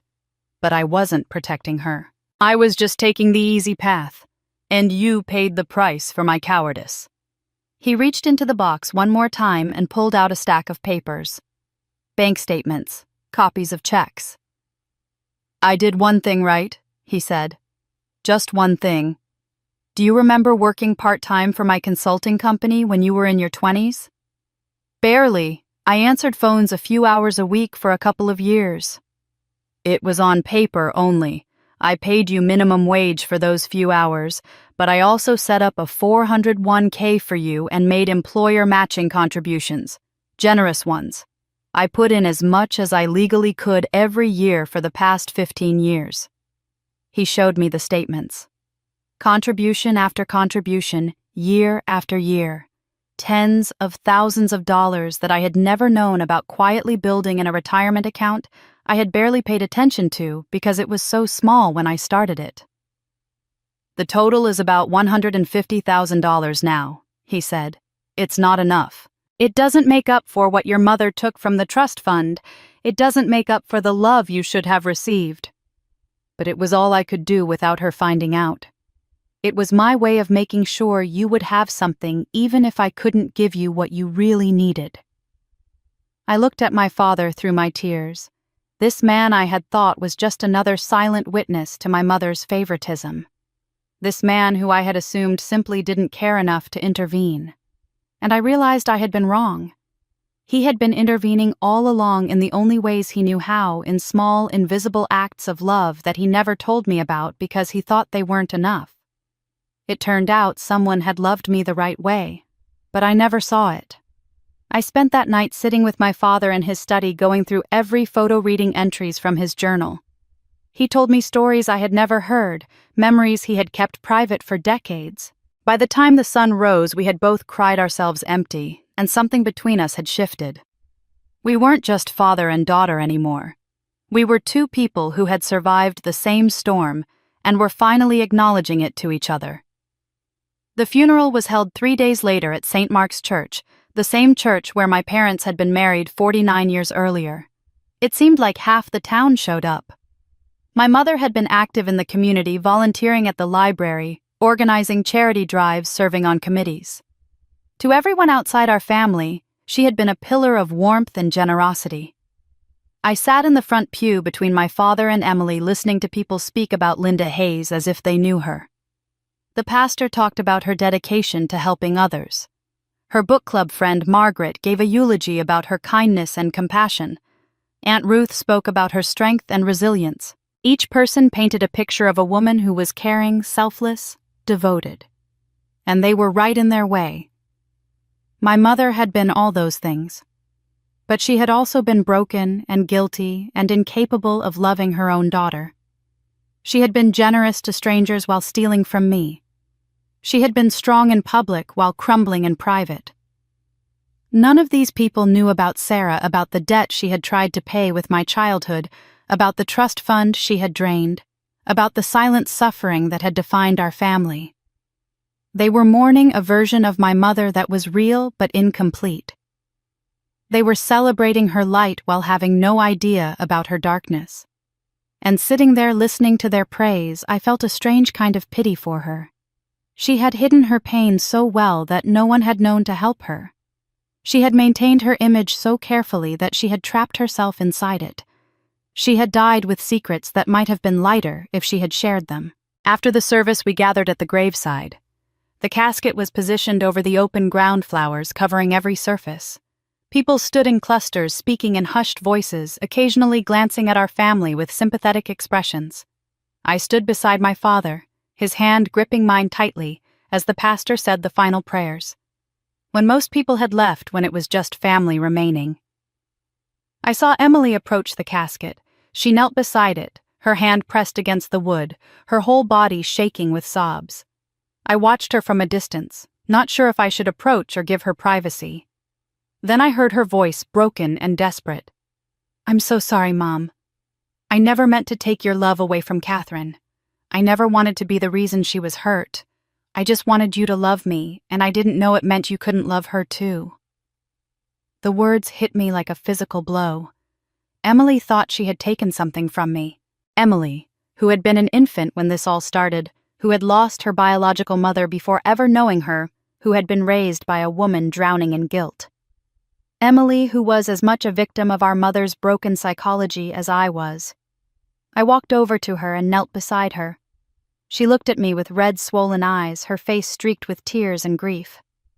"Emily," I said softly, "look at me." She did, her whole body still trembling. "No one took anything," I said. "We both lost her. You lost the mother who died giving birth to you, and then you lost the one who raised you because she was too consumed by guilt to be whole. I lost the mother who should have loved me but couldn't. Neither of us took anything from the other. We were both just children in a broken situation." Emily let out a sound that was half sob, half gasp. She reached for me, and for the first time in our lives, I pulled her into a real embrace. Not a polite hug at holiday gatherings, not a perfunctory squeeze for photographs, but a genuine embrace between two women who had both been damaged by the same woman's inability to heal from her own trauma. We knelt there by our mother's casket, holding each other, crying for everything we had both lost. I felt Emily's body shaking against mine, felt her tears soaking into my shoulder, and I realized something profound. The anger I had been carrying, the rage that had fueled my revenge, was beginning to dissolve. Not because anyone had earned my forgiveness, not because the wrongs had been righted, but because I finally understood that we were all broken together and breaking each other further wouldn't fix anything. In that moment, I knew the revenge was over. After the graveside service, people returned to my parents' house for the traditional gathering. The kitchen filled with neighbors bringing food, relatives sharing stories, friends offering condolences. My father sat in his armchair surrounded by people trying to comfort him. Emily moved through the rooms, mechanically accepting hugs, thanking people for coming, her face blank with exhaustion. I helped where I could, refilling coffee, accepting casseroles, directing people to bathrooms and coat closets. But I felt separate from it all, like I was watching from behind glass. These rituals of grief felt hollow when the relationship being mourned had been so complicated. By evening, people began to leave. The house slowly emptied as relatives returned to hotels, neighbors went back to their own homes, friends departed with promises to check in soon. My father went upstairs to lie down completely drained. Emily left with Jason, who had been hovering protectively by her side all day. She hugged me goodbye at the door, a real hug this time, and whispered, "Thank you for being here." Then I was alone. I stood in the entryway, listening to the silence settle over the house like dust. The silence felt different now than it had when I first arrived days ago. Then it had been oppressive, suffocating. Now it was almost peaceful, like the house itself was exhaling after holding its breath for years. I walked into the kitchen, drawn by muscle memory, to the heart of where we had been a family, however imperfect. The table was covered with food. People had brought casseroles wrapped in foil pies in plastic containers, salads in Tupperware. Enough food to feed us for weeks. I moved some dishes to the refrigerator, organizing without really thinking about what I was doing. Then I pulled out a chair and sat down at the kitchen table. This table where we had eaten thousands of meals together. I ran my hand over the worn wood, feeling the familiar grooves and scratches. I remembered sitting here as a child, trying to tell my parents about my day while they focused on Emily. I remembered sitting here as a teenager, eating dinner in silence while conversation flowed around me, but never to me. I remembered sitting here as an adult during holiday visits, feeling like a guest in my own childhood home. But the ghosts of those memories felt less sharp now. The table was just a table. The kitchen was just a kitchen. Without my mother's presence filling the space with her complicated grief and misdirected love. The room felt neutral. Not warm, but not hostile either. Just empty. I got up and walked through the rest of the house, a tour of my own history. The living room where we had opened Christmas presents, where Emily's achievements had been celebrated with champagne while mine warranted only polite nods. I stood where the couch used to be before my parents had replaced it 5 years ago, and remembered sitting there at 17 invisible while everyone cooed over newborn Emily. But standing there now, I felt something unexpected. Not bitterness, not anger, just a quiet sort of melancholy for the child I had been, the one who had tried so hard to earn love that should have been freely given. I felt sorry for her, that little girl who had believed she needed to be perfect to matter. I wished I could tell her that it wasn't her fault, that she had always been enough. I climbed the stairs to the second floor, my footsteps echoing in the quiet. I passed Emily's room without looking in, past my parents' room where my mother had died just days ago. Then I stopped at my old bedroom door. I hadn't been in there since I arrived. Hadn't wanted to face whatever version of myself still lived in that space. I opened the door. The room was exactly as I had left it when I moved out for college 30 years ago. Same pale blue walls, same white furniture, same bookshelf filled with the books I had loved as a teenager. My mother had kept it like a museum, unchanged, frozen in time. Emily's room had been redecorated multiple times over the years, updated to reflect her changing tastes. But mine had stayed the same, as if my mother couldn't bear to acknowledge that I had grown up and moved on. Or maybe, I thought with sudden clarity, she had kept it the same because this was the only way she knew how to hold on to me. This preserved shrine to the daughter she had failed to love properly, the room she could visit when guilt became too heavy, the space where she could pretend things had been different. I sat on my old bed, the mattress creaking under my weight. The afternoon light slanted through the window, illuminating dust motes in the air. I looked around at the remnants of my younger self and felt a strange kind of peace settle over me. This house had been the site of so much pain, so much rejection, so much silent suffering. But it had also been home. It had sheltered me, held my history, contained the story of who I had been and who I had become. Without my mother here, the house felt different. Lighter somehow. As if her death had released something that had been trapped in these walls for too long. The grief and guilt that had saturated every room was dissipating, leaving behind just the structure, just the space, just the ordinary reality of wood and glass and memories that were painful but no longer poisonous. I lay back on my old bed and closed my eyes, feeling exhaustion wash over me. For the first time since that text message had arrived months ago, I felt something close to peace. Not forgiveness, not yet. Not healing, not fully. But a quiet acceptance that what had happened was over, that the people who had hurt me were as broken as I was, that perhaps it was time to stop fighting and start rebuilding. I might have even dozed off lying there in my childhood room, surrounded by the ghosts of who I used to be. But peace was about to be shattered one more time. My phone rang, jolting me from the edge of sleep. I sat up disoriented, checking the screen. A number I didn't recognize with a local area code. I almost didn't answer, but something made me pick up. "Catherine Hayes?" a man's voice asked. "Yes, this is Catherine." "This is Robert Pemberton. I'm your family's attorney. I handled your mother's estate planning. I'm very sorry for your loss." "Thank you," I said automatically, still foggy from almost sleep. "I'm calling because there's a matter I need to discuss with you urgently. It concerns your mother's will and some concerning activity that occurred in the weeks before her death."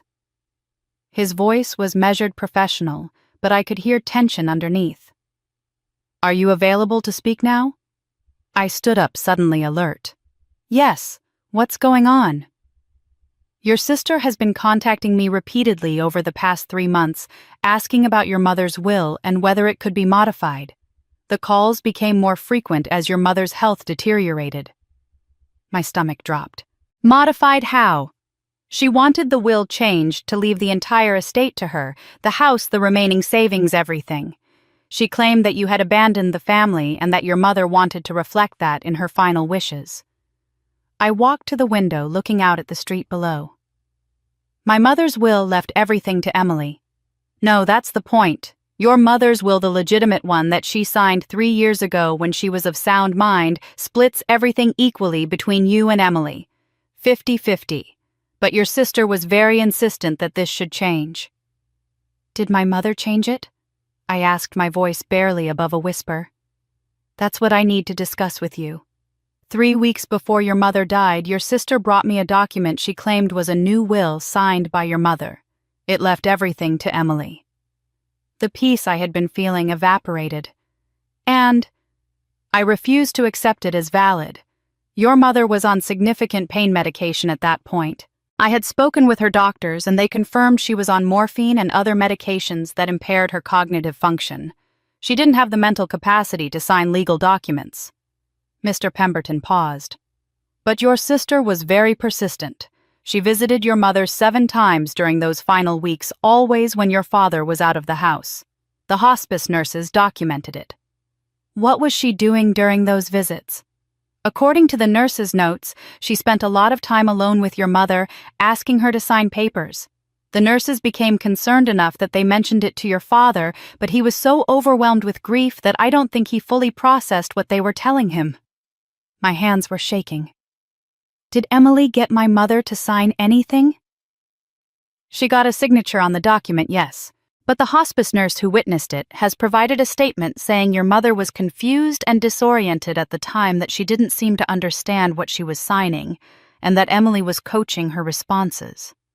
He took a breath. "There's something else you should hear." The nurse was concerned enough about what she was witnessing that she recorded one of the conversations on her phone. "She's given me permission to share it with you." "Play it," I said. There was a rustling sound. Then I heard Emily's voice, younger sounding and sweet. "Mom, I need you to sign this. It's important. Can you hold the pen?" My mother's voice weak and slurred. "What is it?" "It's just paperwork, Mom. For the house. Remember, we talked about this." I'm tired, Emily." "I know you're tired. But Catherine doesn't come to see you anymore, remember? She doesn't care about you. She left and she's not coming back. You told me yourself that she abandoned you." Emily's voice took on a harder edge. "You want me to have the house right? You want to make sure I'm taken care of because I'm the one who's here. I'm the one who loves you." A long pause. Then my mother's voice, so faint I could barely hear it. "Catherine. Where is Catherine?" "She's not coming, Mom. She doesn't want to be here. But I'm here. I've always been here. Now please just sign this. Right here. It's what you want." The sound of paper rustling, labored breathing, then Emily's voice again triumphant. "Thank you, Mom. This is the right thing. The recording ended. I was gripping the phone so hard my knuckles were white. That's elder abuse, I said. Yes, Mr. Pemberton agreed. It's also attempted fraud and undue influence. The document she tried to submit has no legal validity. I've already informed Emily that the original will stands, but I wanted you to be aware of what happened. I've also recommended to your father that he consider whether legal action should be taken. I thought about Emily at the funeral, crying by the casket, saying she never meant to take anything from me. I thought about our embrace the moment I had believed we were finally healing. And all along, even as our mother lay dying, Emily had been manipulating her using her morphine-confused state to try to steal my inheritance. The trust fund hadn't been enough. $280,000 of my money hadn't been enough. Emily tried to take my money. Now she wanted Mother's house too. I scheduled a meeting with Mr. Pemberton for the next morning. I barely slept that night, lying in my childhood bed, replaying that recording over and over in my mind. Emily's voice so sweet and manipulative, telling our dying mother that I didn't care that I had abandoned her. Using my mother's confusion and pain to extract a signature that would give Emily everything. The next day, I sat across from Mr. Pemberton in his office downtown. He was a man in his 60s with gray hair and kind eyes that had probably witnessed decades of family dysfunction. He spread documents across his desk, creating a timeline of everything that had happened. Your mother's oncologist provided detailed records of her medication schedule during her final weeks, he explained, sliding a medical report toward me. She was on high doses of morphine for pain management, along with anti-anxiety medication and sleep aids. The doctor noted in multiple chart entries that she was experiencing confusion, disorientation, and significantly impaired judgment. I scanned the doctor's notes. Patient is not oriented to time or place. Patient unable to recall conversations from earlier in the day. Cognitive function severely compromised by medication regimen. The doctor also documented, Mr. Pemberton continued, that he specifically advised the family that your mother should not be making any legal or financial decisions during this time. He had that conversation with your father and according to his notes with Emily as well. So Emily knew, I said. She knew our mother wasn't mentally competent and she pushed her to sign anyway. Yes, and that's textbook undue influence. It's when someone in a position of trust uses that position to manipulate a vulnerable person into making decisions that benefit the manipulator. He pulled out another document. I've already filed a petition with the probate court to have the fraudulent will declared invalid. Given the medical evidence, the hospice nurse's testimony, and the recording, the judge's decision was straightforward. He handed me a court order dated 2 days ago. I read it carefully. The judge had found that Linda Hayes lacked testamentary capacity at the time of signing the disputed will, that Emily Hayes had exercised undue influence over a vulnerable person, and that the document was therefore null and void. The original will from 3 years ago would stand as the valid expression of the deceased's wishes. Emily was notified of this decision yesterday, Mr. Pemberton said. She hasn't responded yet. I folded the court order and put it in my bag. Thank you for handling this, and for protecting my mother even after her death. It's what she would have wanted, I think. Despite everything, your mother put your name on that original will for a reason. She wanted you to have half of what she left behind. I left his office and drove to Emily's apartment. I hadn't called ahead. I didn't want to give her time to prepare or to run. I needed to face her with this to see her reaction when confronted with what she had done. She answered the door in sweatpants and a t-shirt, her hair unwashed, her face puffy. When she saw me, something flickered across her expression. Fear. Catherine, she said, I wasn't expecting you. Can I come in? She hesitated, then stepped aside. Her apartment was a mess. Dishes in the sink, clothes on the furniture, the general chaos of someone who had stopped caring about maintaining appearances. Jason was nowhere to be seen. Where's Jason? I asked. He moved out. Emily's voice was flat. After the funeral. He said he needed space to think. I sat down on her couch without being invited. She remained standing, her arms wrapped around herself defensively. "I know what you did," I said. "The lawyer told me everything. The visits to Mom while she was dying, the papers you tried to get her to sign, the recording where you told her I didn't care about her." Emily's face crumbled. She sank into a chair across from me, her hands covering her face. "I knew he would tell you. I've been waiting for you to find out." "Why, Emily? You already took $280,000 from my trust fund. You lived off my inheritance for years. Why did you need the house too? Why couldn't you leave me even that?" "Because I was terrified." She looked up at me, tears streaming down her face. "Mom was dying, and I realized that when she was gone I would have nothing. Jason was already pulling away because of everything that happened with the wedding. My business had failed. I had no savings because I had spent everything Mom gave me. I panicked." "So you manipulated a dying woman?" "Yes." The word came out as a sob. "Yes, I did.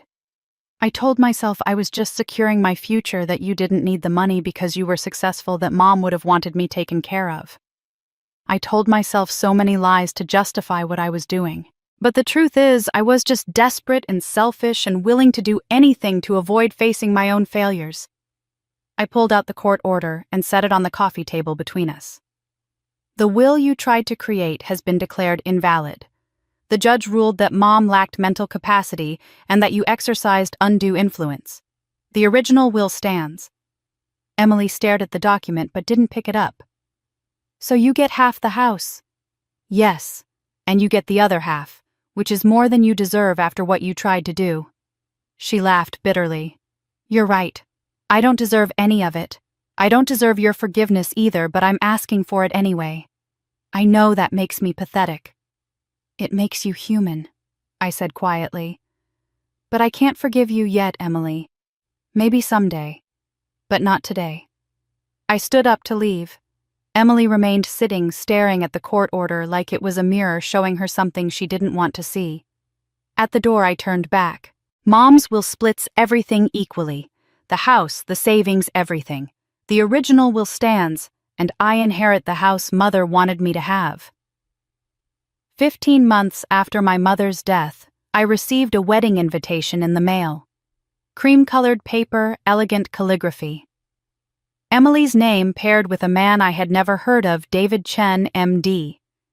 The note inside was handwritten. "Catherine, I know I don't deserve your presence at my wedding, but I'm asking anyway. This is my chance to start over, to do things right. It would mean the world to me if you would come. Please, your sister, Emily." I almost declined. The house had been sold. The estate settled Emily and I, each taking our halves and going our separate ways.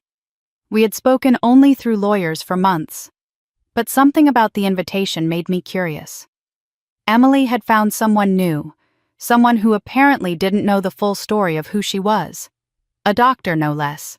Successful, educated, probably from a good family. I RSVP'd yes. The wedding was held at the same vineyard where the first one should have been. Emily had managed to rebook it, though this time she had paid for everything herself, or perhaps David had. I arrived dressed impeccably, hair and makeup perfect, wearing a confidence I had earned through survival. Emily greeted me in the bridal suite before the ceremony. She looked beautiful in a simpler dress than the first time, her makeup understated her smile, tentative. "You came," she said, her voice catching. "I wasn't sure you would." "I wouldn't miss it," I said, and I meant it, though not in the way she thought. During the cocktail hour, Emily found me again. "I have a huge favor to ask," she said nervously. "David's sister was supposed to give a toast, but she came down with food poisoning. I was wondering if you would say something. As my sister, as a gesture of reconciliation. I know it's a lot to ask." I pretended to consider it. "Of course," I said finally. "I'd be honored." Her relief was palpable. She hugged me and I felt her trembling slightly. She had no idea what she had just asked for. The reception was elegant, exactly the kind of event Emily had always wanted. White flowers everywhere, string lights, a jazz band. I sat at a table near the front watching Emily and David move through their first dance. He seemed like a good man, attentive, intelligent, genuinely smitten with my sister. I almost felt sorry for him. When the time came for toasts, the best man spoke first, telling funny stories about David in medical school. Then the maid of honor shared sweet anecdotes about Emily. Then Emily took the microphone and asked me to come up. I walked to the podium, arranged my note cards, and smiled at the crowd of 200 guests. I had practiced this speech for weeks, perfecting every word, every pause, every subtle inflection. "Good evening," I began. "For those who don't know me, I'm Catherine, Emily's older sister. I've known Emily her entire life, watched her grow from a baby into the woman standing here today. And what a journey it's been." The guests smiled, settling in for a sentimental speech. "Emily has always known how to—" I paused, as if searching for the right word, "receive the very best things in life." Even as a child, she had a gift for recognizing value and making sure it came her way. It's a talent, really. Some people work hard for what they have. Emily simply knew how to be in the right place when good things were being distributed. A few guests nodded. Others looked slightly puzzled, not quite sure if that was a compliment. "Our mother taught Emily so much," I continued. "She taught her to live true to herself, to never deny her own desires, to always put her own needs first. Because that's important, isn't it? Knowing what you want and taking it regardless of who might have wanted it first." I saw David shift in his seat, his smile faltering slightly. He was listening carefully now. "Emily has always been generous in her own way. She never forgets a favor." I smiled, letting the irony hang in the air. "She remembers every kindness shown to her, every door that was opened, every opportunity that was given. She holds on to those memories very tightly." I looked directly at Emily. Her face had gone pale. She knew. She knew exactly what I was doing. I think what I admire most about my sister is her persistence. When Emily wants something, she doesn't give up. She'll visit you again and again until you give her what she needs. She's very persuasive that way. Even when people aren't in their best state to make decisions, Emily knows how to help them see things her way. The room had gone very quiet. People were glancing at each other, sensing something beneath my words, but not quite able to identify what it was. "David?" I said, turning to address him directly. "You're getting a wife who knows the value of family, who understands that family resources should be shared, who believes that what's yours is hers, and what's hers is also hers." I smiled warmly. "I'm sure you two will have many interesting conversations about finances and inheritance, and who deserves what."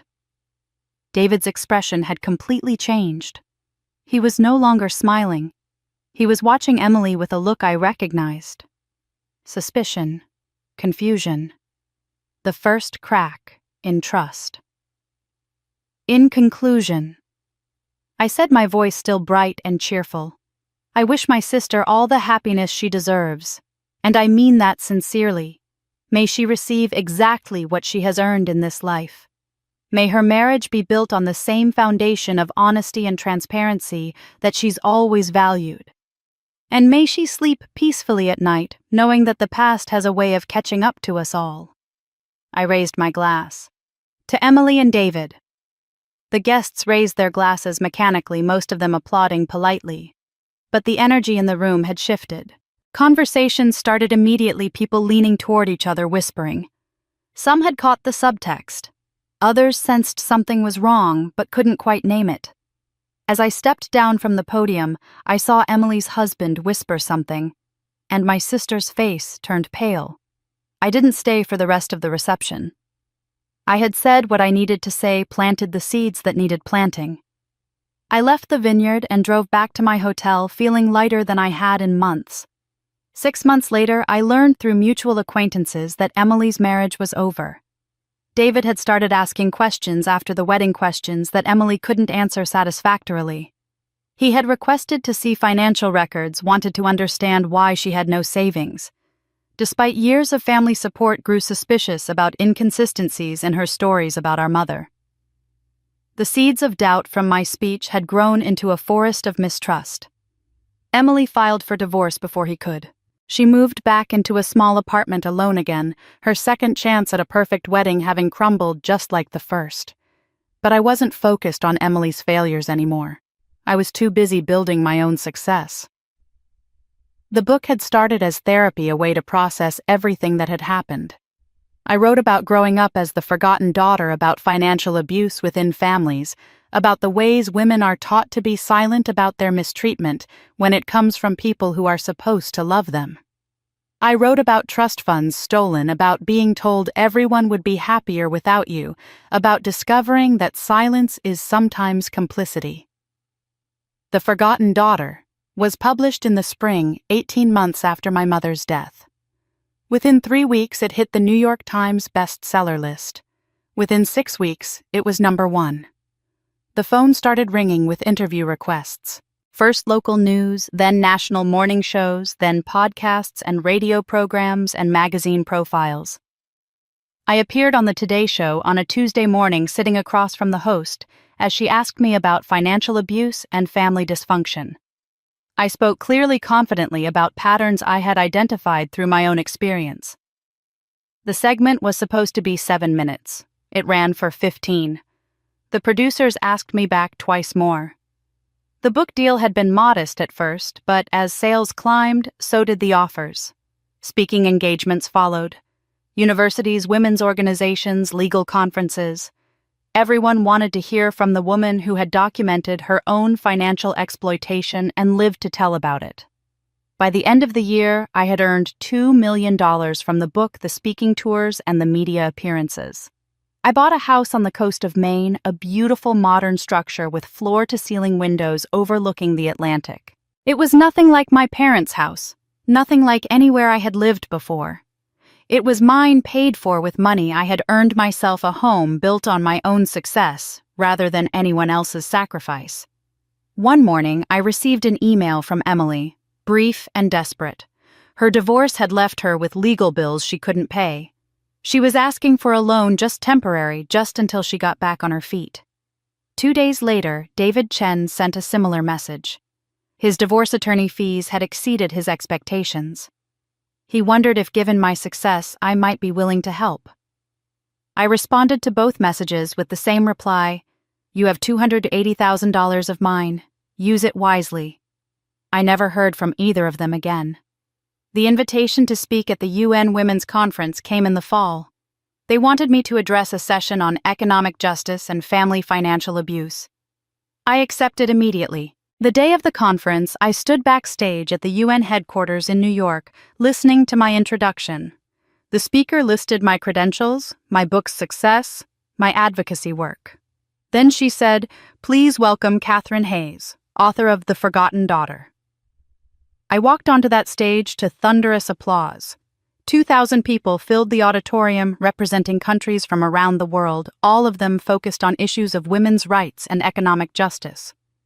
I spoke for 30 minutes about my experience, about the patterns I had identified, about the legal reforms that were needed to protect beneficiaries from trustee abuse. When I finished, the audience rose to their feet. The ovation lasted 3 minutes. I stood at that podium looking out at faces from every continent and felt something I had never felt in my parents' house. I felt seen. I felt valued. I felt like I mattered. In the third row, I spotted my father. He had flown in from Boston to watch me speak. Tears streamed down his face as he applauded, and when our eyes met, he mouthed 2 words: "I'm proud." We had spent the past year rebuilding our relationship, learning to talk to each other honestly, creating something new from the wreckage of our old dynamic. He would never be perfect, but he was trying, and that was enough. After the conference, I stood backstage in front of a full-length mirror, adjusting my jacket before heading to the reception. I looked at my reflection and barely recognized the woman staring back. She was confident, radiant, successful. She stood tall. She smiled easily. She looked free. This woman was nothing like the one who had received that text message 2 years ago, the one who had felt so worthless that she fled to the other side of the world. This woman had taken her pain and transformed it into purpose. She had turned betrayal into advocacy. She had converted silence into a voice that reached millions. They once said the wedding would be happier without me. But it turned out, my life only truly began when I stopped needing them to be happy. And now I'm not just free. I'm successful beyond anything they could have imagined. That was the greatest gift Mother gave me, a reason to become the strongest version of myself. Outro closing section 450 words. And that's Catherine's story.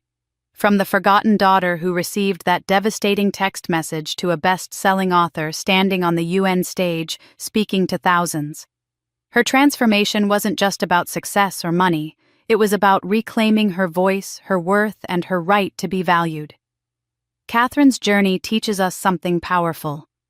Sometimes the people who hurt us the most don't do it out of malice. They do it out of their own brokenness, their own unhealed wounds, their own guilt and pain. Her mother wasn't a villain. She was a traumatized woman who let guilt consume her so completely that she destroyed her relationship with her biological daughter. Emily wasn't evil. She was desperate and selfish, making terrible choices out of fear and entitlement. But understanding why people hurt us doesn't mean we have to accept that hurt. Catherine chose to walk away, to demand better, to build a life where she didn't need their approval to feel worthy. The most important moment in this story isn't the revenge. It's not the wedding speech, or the canceled wedding, or even the book deal. It's the moment Catherine chose herself. The moment she left that family group chat. The moment she got on that plane to the Maldives. That's when everything changed. Now I want to hear from you. Have you ever been the forgotten child in your family? Have you experienced financial abuse from people you trusted?